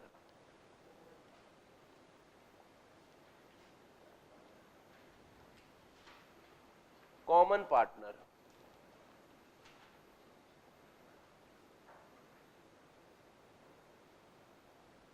स्टार्ट करते हैं कॉमन पार्टनर के बारे में। लेट सपोज एक कंपनी है योयो लिमिटेड,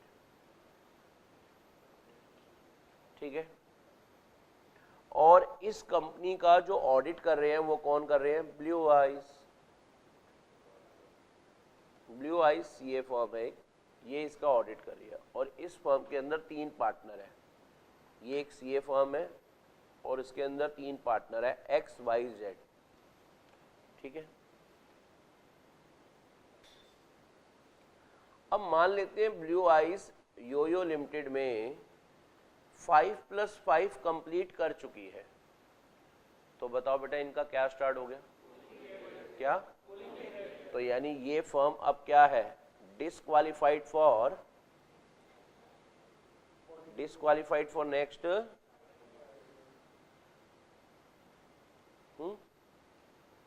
पक्का। अब एक और फर्म है जिसका नाम है ब्राउन रंग, ये भी एक सीए फर्म है, इसमें 3 पार्टनर है PQX,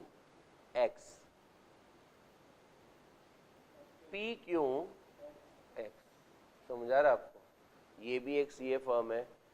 तो ये फर्म कह रही है मैं ऑडिट कर लूं इसका योयो लिमिटेड का, बताओ बेटा आप बताओ क्या इस फर्म को ऑडिट मिलना चाहिए या नहीं मिलना चाहिए? क्या कहते हो?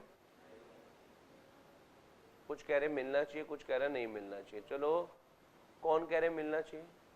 हाँ जी, क्यों मिलना चाहिए ये बताइए।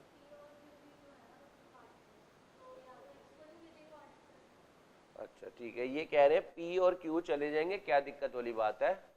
ठीक है। और कोई कह रहा था कि नहीं नहीं ये नहीं कर सकते, वो कौन थे? क्यों नहीं कर सकते?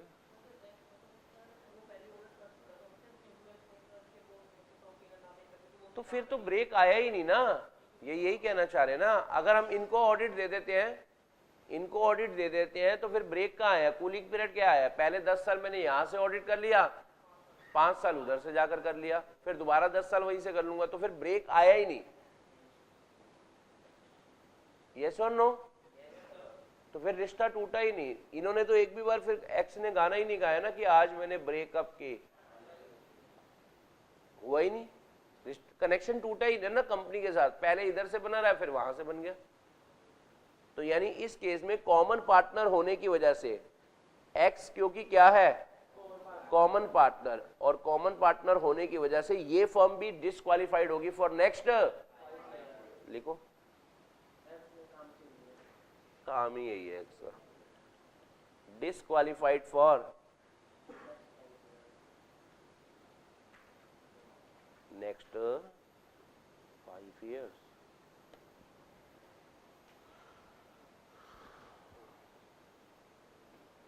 कॉमन पार्टनर समझ आया आपको?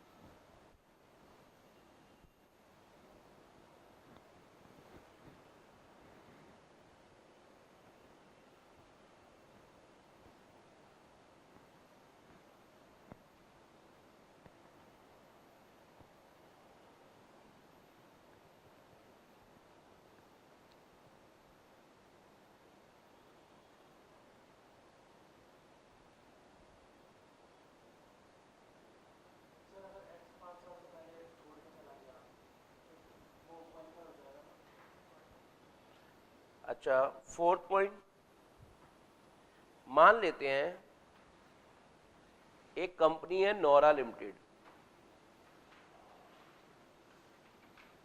उस कंपनी के जो ऑडिटर हैं उनका नाम है दिलबर। दिलबर एक सीए फर्म है।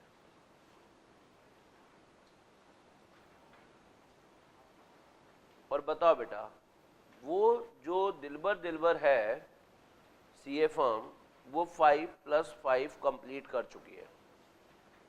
मतलब अब वो क्या है? डिस्क्वालिफाइड फॉर नेक्स्ट,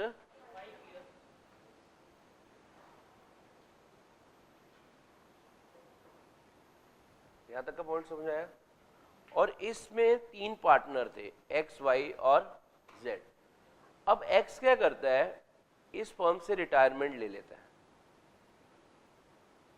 रिटायर्ड हो जाता है। रिटायर होकर ज्वाइन कर लेता है कौन सी फर्म? हाई गर्मी। समझ आ रहा है? सीए फर्म को। तो अब बताओ एक्स कहां पर आ गया? हाई गर्मी। अब बताओ क्या इस फर्म को नोरा लिमिटेड का ऑडिट मिलना चाहिए नेक्स्ट 5 साल के लिए या नहीं? हाँ जी। और अगर मिल जाएगा तो फिर होगा क्या? बिल्कुल, रिश्ता बना रहेगा। बड़ा ध्यान दे रहे हो नोरा पे। अच्छा, रिश्ते पे, किसी पे ध्यान नहीं दे रहा, पढ़ाई पे दे दे लेकिन। ठीक है, तो जरा सुनना, तो यहां पर बताओ हाई गर्मी फर्म भी क्या होगी? Disqualified for next 5 year, disqualified for next,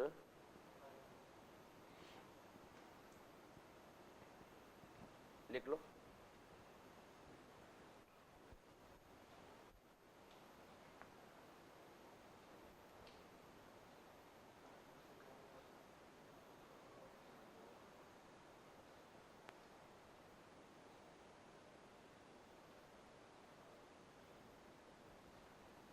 4 point समझ आ गए आप सभी को?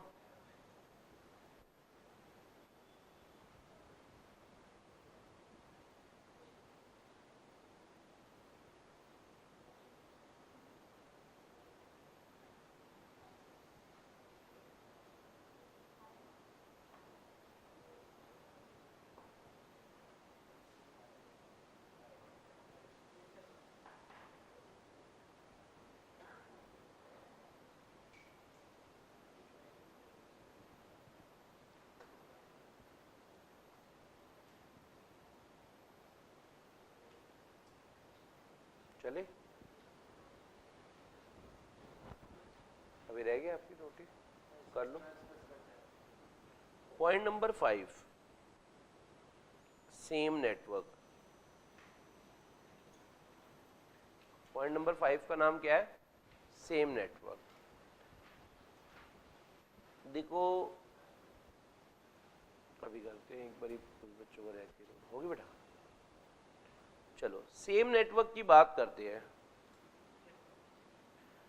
जैसे जो बड़ी बड़ी फर्म है ना, जैसे PwC, EY, ये सब आपने सुनी होंगी, KPMG वगैरह, डिलॉयट, यार ये सारे काम खुद नहीं कर पाती। इनके पास इतना काम है, लोगों के पास काम नहीं है, इनके पास बहुत काम है। समझ आ रहा है आपको? लोगों के पास काम नहीं है, इनके पास बहुत काम है, तो ये सारा काम खुद नहीं कर पाती। ये बहुत सारा काम असाइनमेंट बेसिस पे CA फर्म से करवाती है। तो यानी इन असाइनमेंट बेसिस मतलब समझ रहे हो, अल्टीमेटली स्टैंप अपनी लगा देंगे, करवाएंगे किसी और CA से। समझ आ रहा है आपको? उसे बता देंगे ये कर दियो, क्योंकि इनके पास मैन पावर की कमी है। ठीक है ना, मतलब जितनी रिक्वायरमेंट है इनके यहाँ पर उतनी वो फुलफिल नहीं कर पाते। तो ये असाइनमेंट बेसिस पे बहुत सारी फर्म्स के साथ कनेक्ट कर देते हैं अपने काम को। तो अब जरा सुनना, मान लेते हैं ये PwC है। PwC की 4 फर्म्स के साथ कनेक्शन है। जैसे एक फर्म होगी लेट सपोज ABC, दूसरी होगी PQR, एक होगी XYZ और एक होगी MNO। समझ आ रहा है आपको? तो ये सब आपस में फर्म क्या है? कनेक्टेड है। तो इन सबको हम कहेंगे यार ये आती है किसमें? सेम नेटवर्क में। इन सबको हम कहेंगे ये फर्म आती है अंडर सेम नेटवर्क। क्या आपको सेम नेटवर्क का मतलब समझ आ रहा है या नहीं आ रहा? बोलो यस या नो। चलो अब मैं आपसे कह रहे the term same network includes the firm operating और फंक्शनिंग हाइदर टू, यानी अभी तक और in future, under the same brand name, trade name और कॉमन कंट्रोल। जो फर्म्स आपस में सेम ब्रांड नेम के अंडर रहकर काम कर रही हैं, सेम ट्रेड नेम के रहकर अंदर काम कर रही है, या कॉमन कंट्रोल में चल रही हैं, वो सारी फर्म्स आपस में क्या कहलाएंगी? Same network. तो सेम नेटवर्क का मतलब लिख लो द टर्म। अभी फिर आपको एक एग्जांपल कराएंगे, पहले आप ये लिख लो। The term same network includes, थोड़ा जूम बराबर कर देते हैं,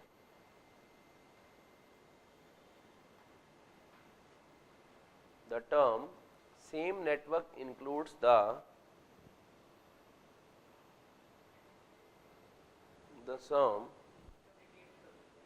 term same network includes the also इंसान,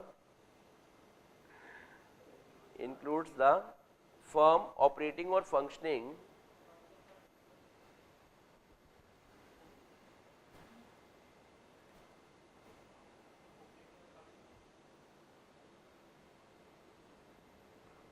either to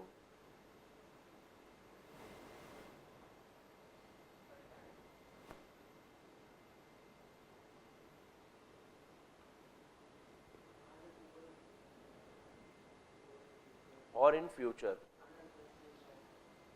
लिखो either to or in future under the same brand name, trade name or common control।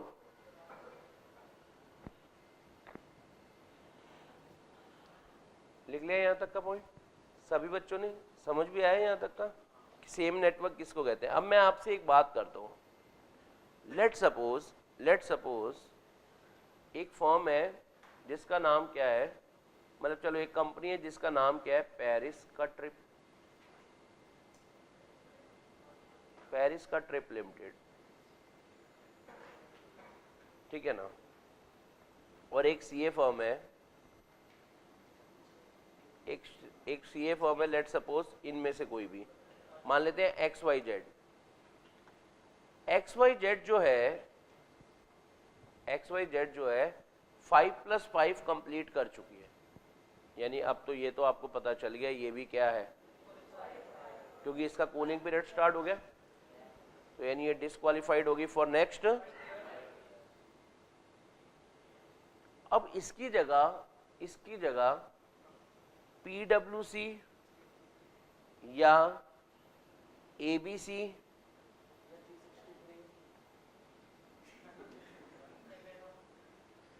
या फिर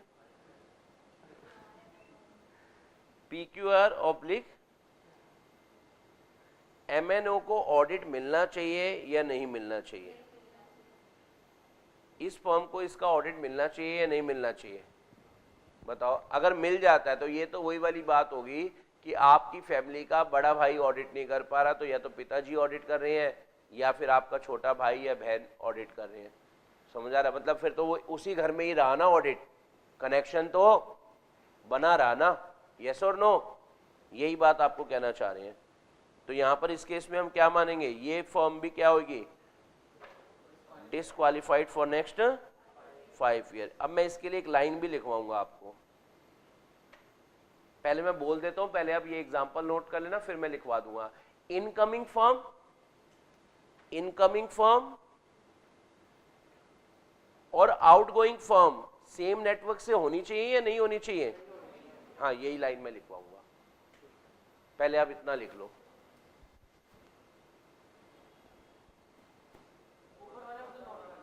ओए होए, क्या बात है, वाह यार, कर लो नोट।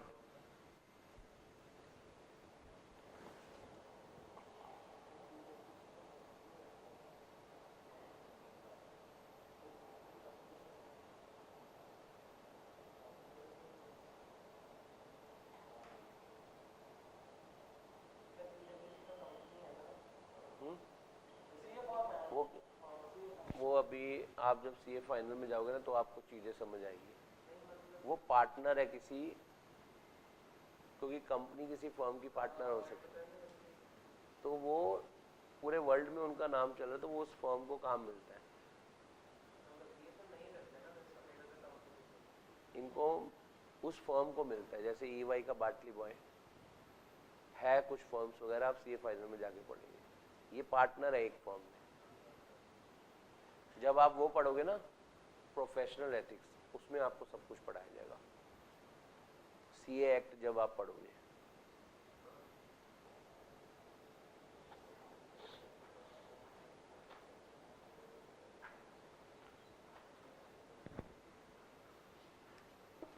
तो एक जब ये लिख लो तो मुझे बता देना, मैं एक बात आपको लिखवा दूंगा, और वो बात क्या होगी कि इनकमिंग फर्म और आउटगोइंग फर्म सेम नेटवर्क से नहीं होनी चाहिए,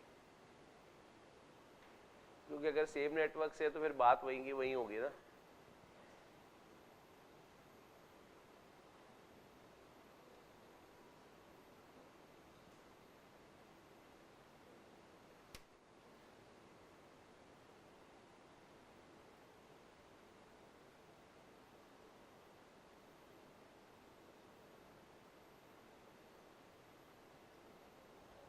प्लीज बताना नोट हो गया? तो फिर वो लाइन लिख लो। लिख ली? सभी ने लिख ली क्या? लिखो फिर।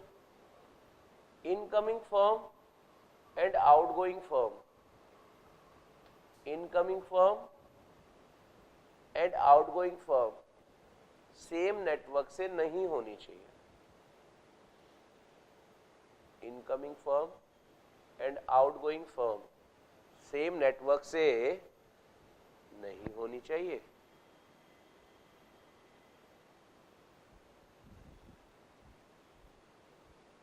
ठीक है।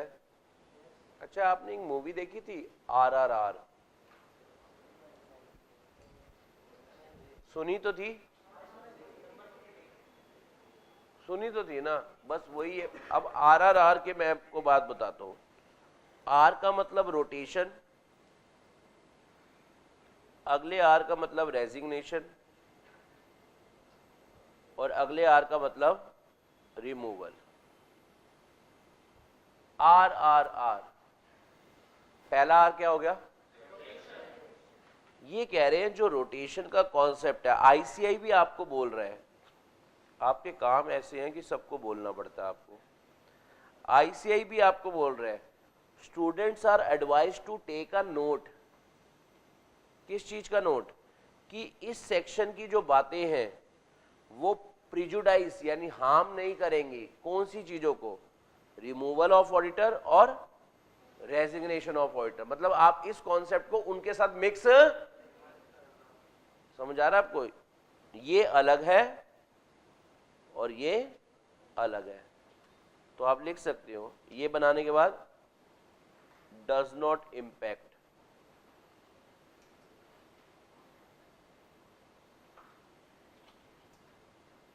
मतलब रोटेशन का कॉन्सेप्ट अलग चीज है, आप उसको मिक्स मत कर देना किसके साथ?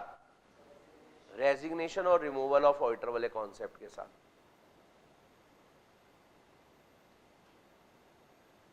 यानी हम दोनों हैं अलग अलग और हम दोनों हैं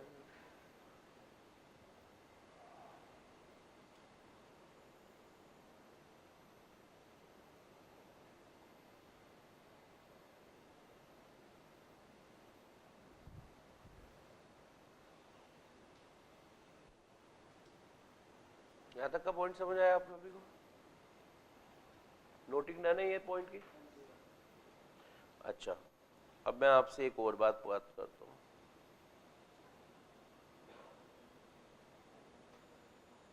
ये देखो,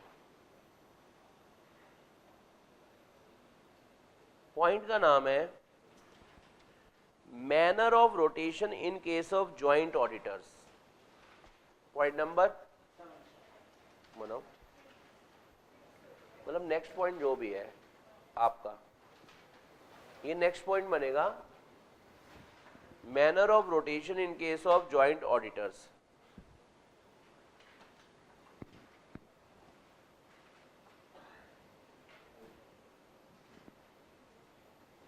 hello hello hello hello, next point जो भी है, किसी की नंबरिंग 6 चल रही है, किसी की 5 चल रही है, पता नहीं किसी ने मिक्स कर दिया और 2 पॉइंट को एक ही में, पर आपने लिख लिया ना। चलें स्टार्ट करें। सबसे पहली बात, जॉइंट ऑडिटर क्या होते हैं?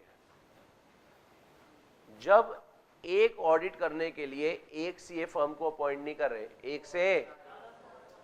एक से ज्यादा सीए फर्म को अपॉइंट किया जा रहा है, तो उसको कहेंगे जॉइंट ऑडिटर्स। स्टार्ट करें कहानी को। देखो,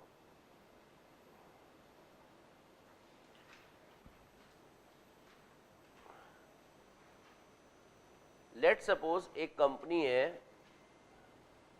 पुष्पा पुष्पा पुष्पा पुष्पा पुष्पा पुष्पा पुष्पा राज है। लेट सपोज एक कंपनी है पुष्पा लिमिटेड, ठीक है। ये बहुत बड़ी कंपनी है, तो यहां पर हमने जॉइंट ऑडिटर्स अपॉइंट करे हैं। तो हमने 2 ऑडिटर्स को रखा, एक रखा, ध्यान देना, मिस्टर एक्स को, एक रखा मिस्टर एक्स को, और एक हमने रखा एबीसी सीए फर्म को, वो पुष्पा रख लेगा, तुम्हें जरूरत नहीं है। चलो, तो बताओ बेटा, 5 साल कंप्लीट हो गए, 5 साल क्या हो गए? कंप्लीट। तो बताओ, ये तो दोनों जॉइंट ऑडिटर थे, किसका टेन्योर कंप्लीट हो गया? मिस्टर एक्स तो इसमें रिटायर हो गए। क्या मिस्टर एक्स इंडिविजुअल थे? क्या दोबारा अपॉइंट कर सकते हो या नहीं? रोटेशन का कॉन्सेप्ट लगता तो इस वजह से नहीं लग सकता। तो मिस्टर एक्स की जगह कौन आ गई? मिस्टर एक्स की जगह एक न्यू फर्म आ गई, कौन सी? PQR, ठीक है। और अब बताओ बेटा, एबीसी में ये इसको हम रीअपॉइंट कर सकते हैं या नहीं कर सकते? कर सकते हैं। तो एबीसी सीए फर्म आ गई। अब बताओ बेटा, 10 साल बीत गए, किसका टेन्योर खत्म हो गया? लेकिन PQR तो कंटिन्यू। तो अब हमने एबीसी की जगह किसको रख लिया? MNO को। एक्स को भी रख सकते हैं, MNO को भी रख सकते हैं, कोई दिक्कत नहीं है, पर हमने किसको रखा? MNO को। अब बताओ क्या होगा, किसका टेन्योर खत्म हो गया अगले 5 साल बाद? PQR। MNO कंटिन्यू करेगा, अब आपने जो नया रखे वो कौन किन को रख लिया, मान लेते हैं EFG को, यस और नो। तो बताओ अब MN हो गया, क्या हो गया, टेन्योर कंप्लीट। EFG कंटिन्यू करेगा। और बताओ बेटा आप MNO की जगह किसको ले आए, मान लेते हैं मिस्टर वाई को ले आए। तो अब सुनना, ये जो पॉइंट है, can where a company has appointed 2 or more individual और firm or a combination thereof as a क्या, then company may follow the rotation of auditor in such a manner that both or all of the joint auditor as the case may be do not complete their term in the, देखो joint auditor का tenure same year में खत्म हो रहा है या नहीं हो रहा। देखो ABC आगे तक चल रही है, उसका टेन्योर खत्म हो गया X का, यहां पर ABC का खत्म हुआ पर PQR का चलता रहा। समझ आ रहा है आपको, यहां पर जाकर दोनों का सेम इकट्ठा टाइम पे खत्म हो जाएगा। मतलब जॉइंट ऑडिटर्स है ना इस वक्त के, ये इनका टेन्योर सेम टाइम पे खत्म हो रहा है। तो समझ आ रहा है आपको, तो ऐसा भी हो सकता है। और यहां पर बताओ जॉइंट ऑडिटर का टेन्योर सेम टाइम पे खत्म हो रहा है या आगे पीछे खत्म हो रहा है। तो वही बात कर रहे हैं कि कंपनी को ऐसा करना क्या है, अलाउड है। मतलब कंपनी जॉइंट ऑडिटर रख के रोटेशन का कॉन्सेप्ट इस तरीके से भी लगा सकती है कि सभी जॉइंट ऑडिटर का टेन्योर सेम टाइम पर खत्म ना हो। कॉन्सेप्ट समझ आया या नहीं आया, पक्का या नहीं। यहां में मिस्टर वाई की जगह बेटर रहेगा आप एक फॉर्म ही लिख लो। कौन सी फॉर्म लिखेंगे आप, चलो XYZ लिख लेते हैं, ठीक से। अब EFG कंप्लीट हो जाएगी, XYZ आगे कंटिन्यू करेगी, मतलब ये सिलसिला यूं ही चलता रहेगा। तो ये लिख लो जरा।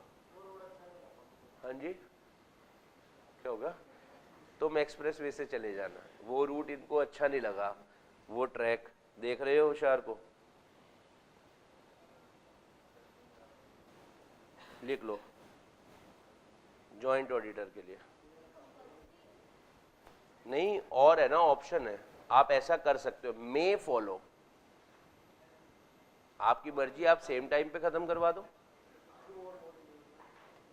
हाँ जी बेटा, हाँ ये लिखने के बाद फिर वो डायग्राम बना लेना, जो ट्रैक बनवाए था ना, तो आपको और अच्छा समझ आ जाएगा।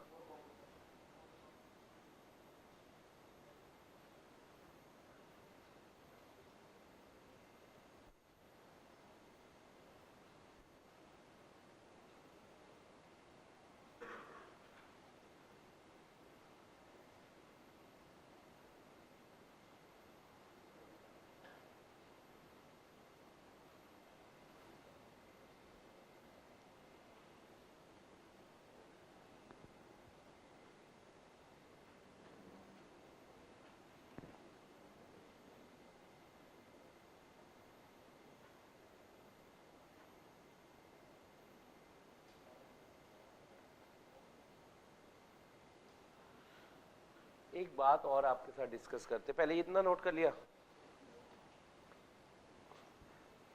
फिर आप पहले ये डायग्राम नोट कर लो।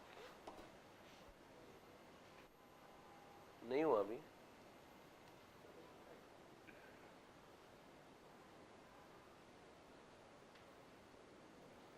चलो एक बात बताओ, जब नोटिंग हो जाए तो मेरे को बता देना, फिर मैं वो वाला डायग्राम आपको दिखा दूंगा। किसी की नोटिंग रह तो नहीं गई बेटा, प्लीज बताने का। हाँ तो बंटी है, नोट कर चुका, जान के पंगे ले रहे। ये नोट करो, पुष्पा लिमिटेड में जॉइंट ऑडिटर थे। जॉइंट ऑडिटर आपको पता ही है कितने हैं, जब 2 या उससे ज्यादा, ठीक है।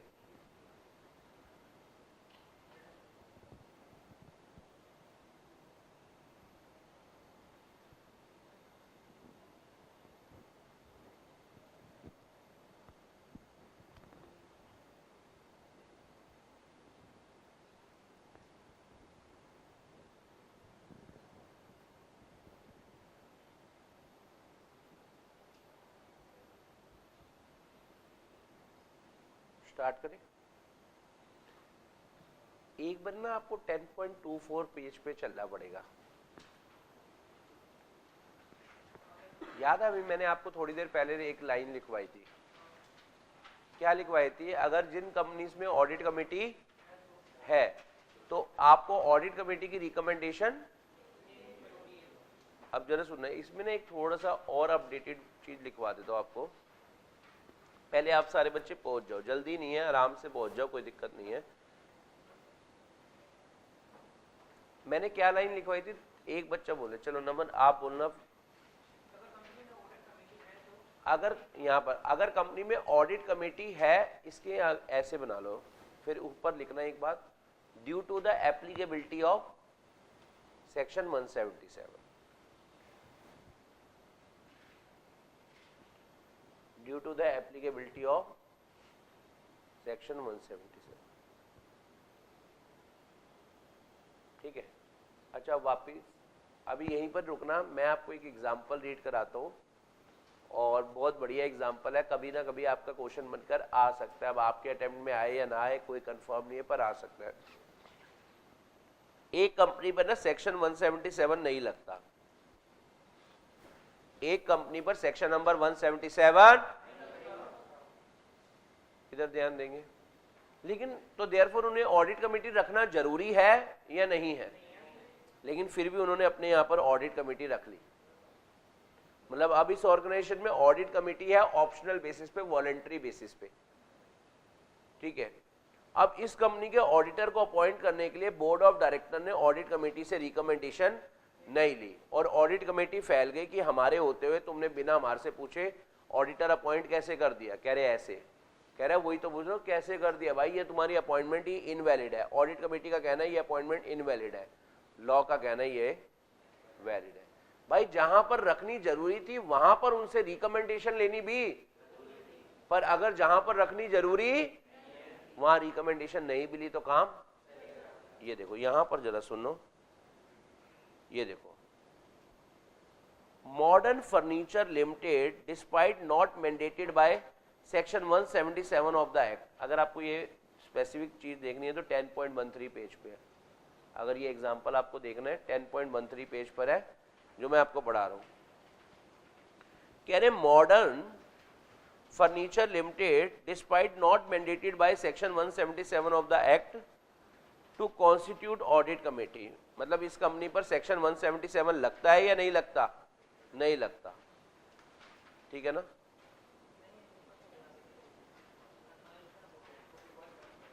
किस पे? 10.11 पर है।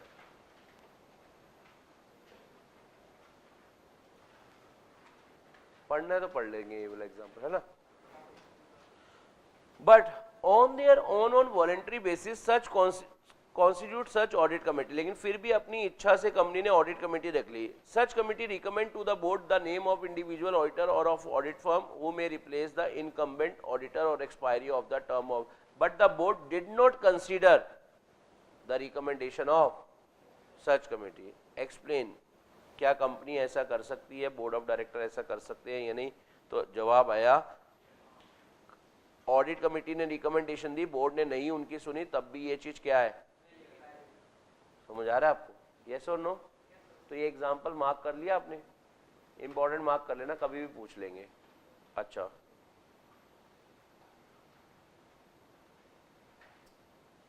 ये लिखना power of members. Point number कौन सा बनेगा? रोटेशन में कौन सा बनेगा? हाँ, 7th या 8th या 6th, जिसका जो भी है बनाना।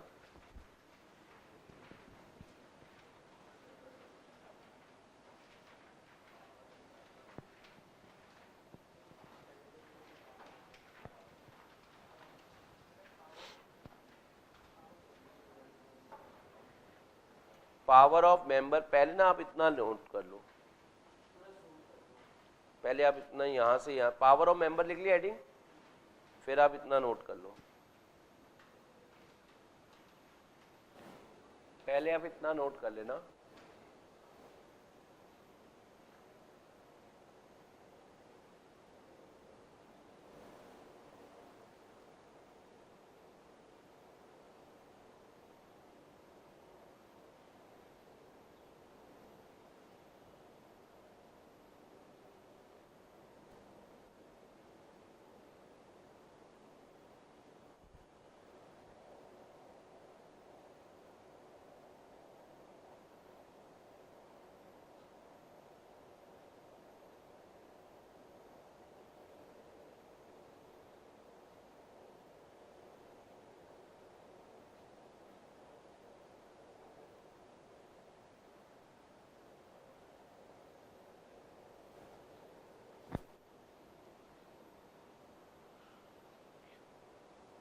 लिख लिया, यहां तक लिख लिया।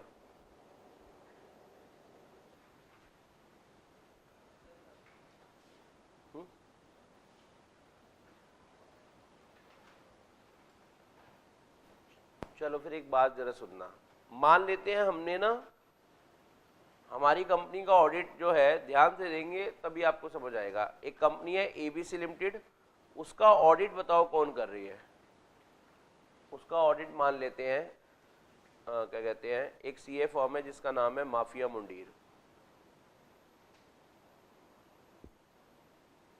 ठीक है, माफिया मुंडीर को इनका ऑडिट मिला। अब सुनना जरा ध्यान से, इस फर्म के अंदर ना 5 पार्टनर है, एक्स वाई जेड और मान लेते हैं पी क्यू। तो अब हमने इनको ऑडिट दे दिया अगले कितने साल का? 5 साल का। और हमने बताओ क्या कहा, हमारे अगले 5 साल का ऑडिट बताओ कैसे होगा। ऐसा नहीं है कि आप एक ही सीए को पूरे 5 साल का अधिकार दे देंगे, आप अपनी फर्म के अंदर भी क्या लगा कर देंगे हमें?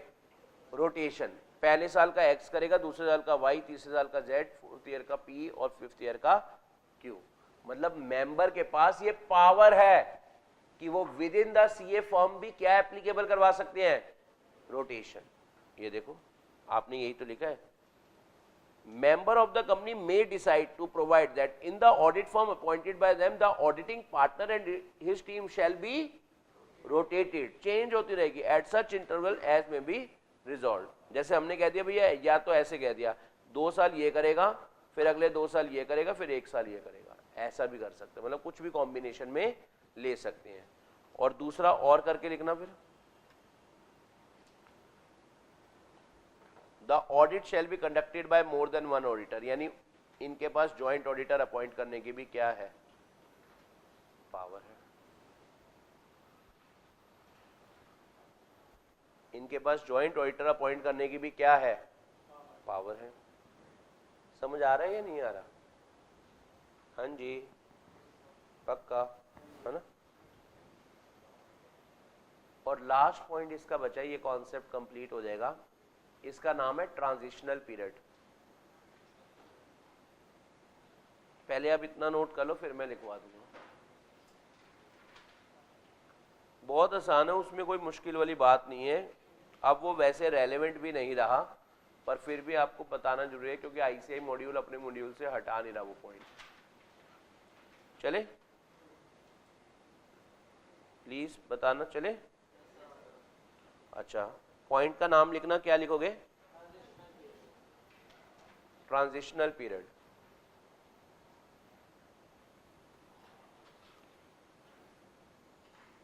लिख लो ट्रांजिशनल पीरियड। लास्ट पॉइंट है इसका 139 का, 139(2)(3)(4) में ये लास्ट पॉइंट है अपना। स्टार्ट करें कहानी को? ठीक है, फिर सुनो जी। एक्चुअल में ना ये सेक्शन 1/4/2014 से एप्लीकेबल होना था, यानी ये सेक्शन आ कब गया था? 1 अप्रैल 2014 को आ गया था, तो तब से एप्लीकेबल होना था। तो अगर ये उसी दिन एप्लीकेबल हो जाता तो सारे सीए परेशान हो गए कि भाई हम तो अभी इनका ऑडिट इतने साल से कर रहे थे, अब हमारे को क्लाइंट छोड़ना पड़ेगा ये वाला। क्योंकि इन कंपनी जो मान लेते हैं आप लिस्टेड कंपनी के ऑडिटर थे पिछले 15 साल से, पिछले 15 साल से लिस्टेड कंपनी के ऑडिटर थे, अचानक से ये सेक्शन आने की वजह से वो कंपनी, बताओ आप 15 साल से ऑडिट कर रहे हैं, तो अब आपका कूलिंग पीरियड स्टार्ट हो गया, तो जिसकी वजह से आप क्या नहीं कर पाएंगे? ऑडिट। सीए तो कह रहे हैं मैं परेशान परेशान परेशान परेशान कि भाई मेरा तो काम ही छिन गया। जब भी कोई चेंज आता है सारे बंदे एकदम से चौंक जाते हैं, भाई ये क्यों आ गया चेंज? अच्छे भले इतने टाइम से ऑडिट कर रहे थे, बेटे की फीस भी जा रही थी, घर का खर्चा भी चल रहा था। समझ आ रहा है आपको? तो बताओ बेटा, सारे से ये परेशान हो गया यार, हमारा तो काम छीन गया, काम छीन गया। मैं वहीं से जा रहा था। तुम्हें क्या परेशानी है? तुम ही थे वो सीए। ऐसी है बेटा मसीहा लोग। इधर आओ। तेरे को अभी तेरे घर पे फोन मिला के बताऊंगा क्या क्या है तूने मेरे को। चलो जरा सुनना। अब बताओ 1/4/2014 को ये सेक्शन आना तो सारे सीए परेशान हो गए। तो मैंने कहा क्या हुआ, आप परेशान क्यों हो रहे हो?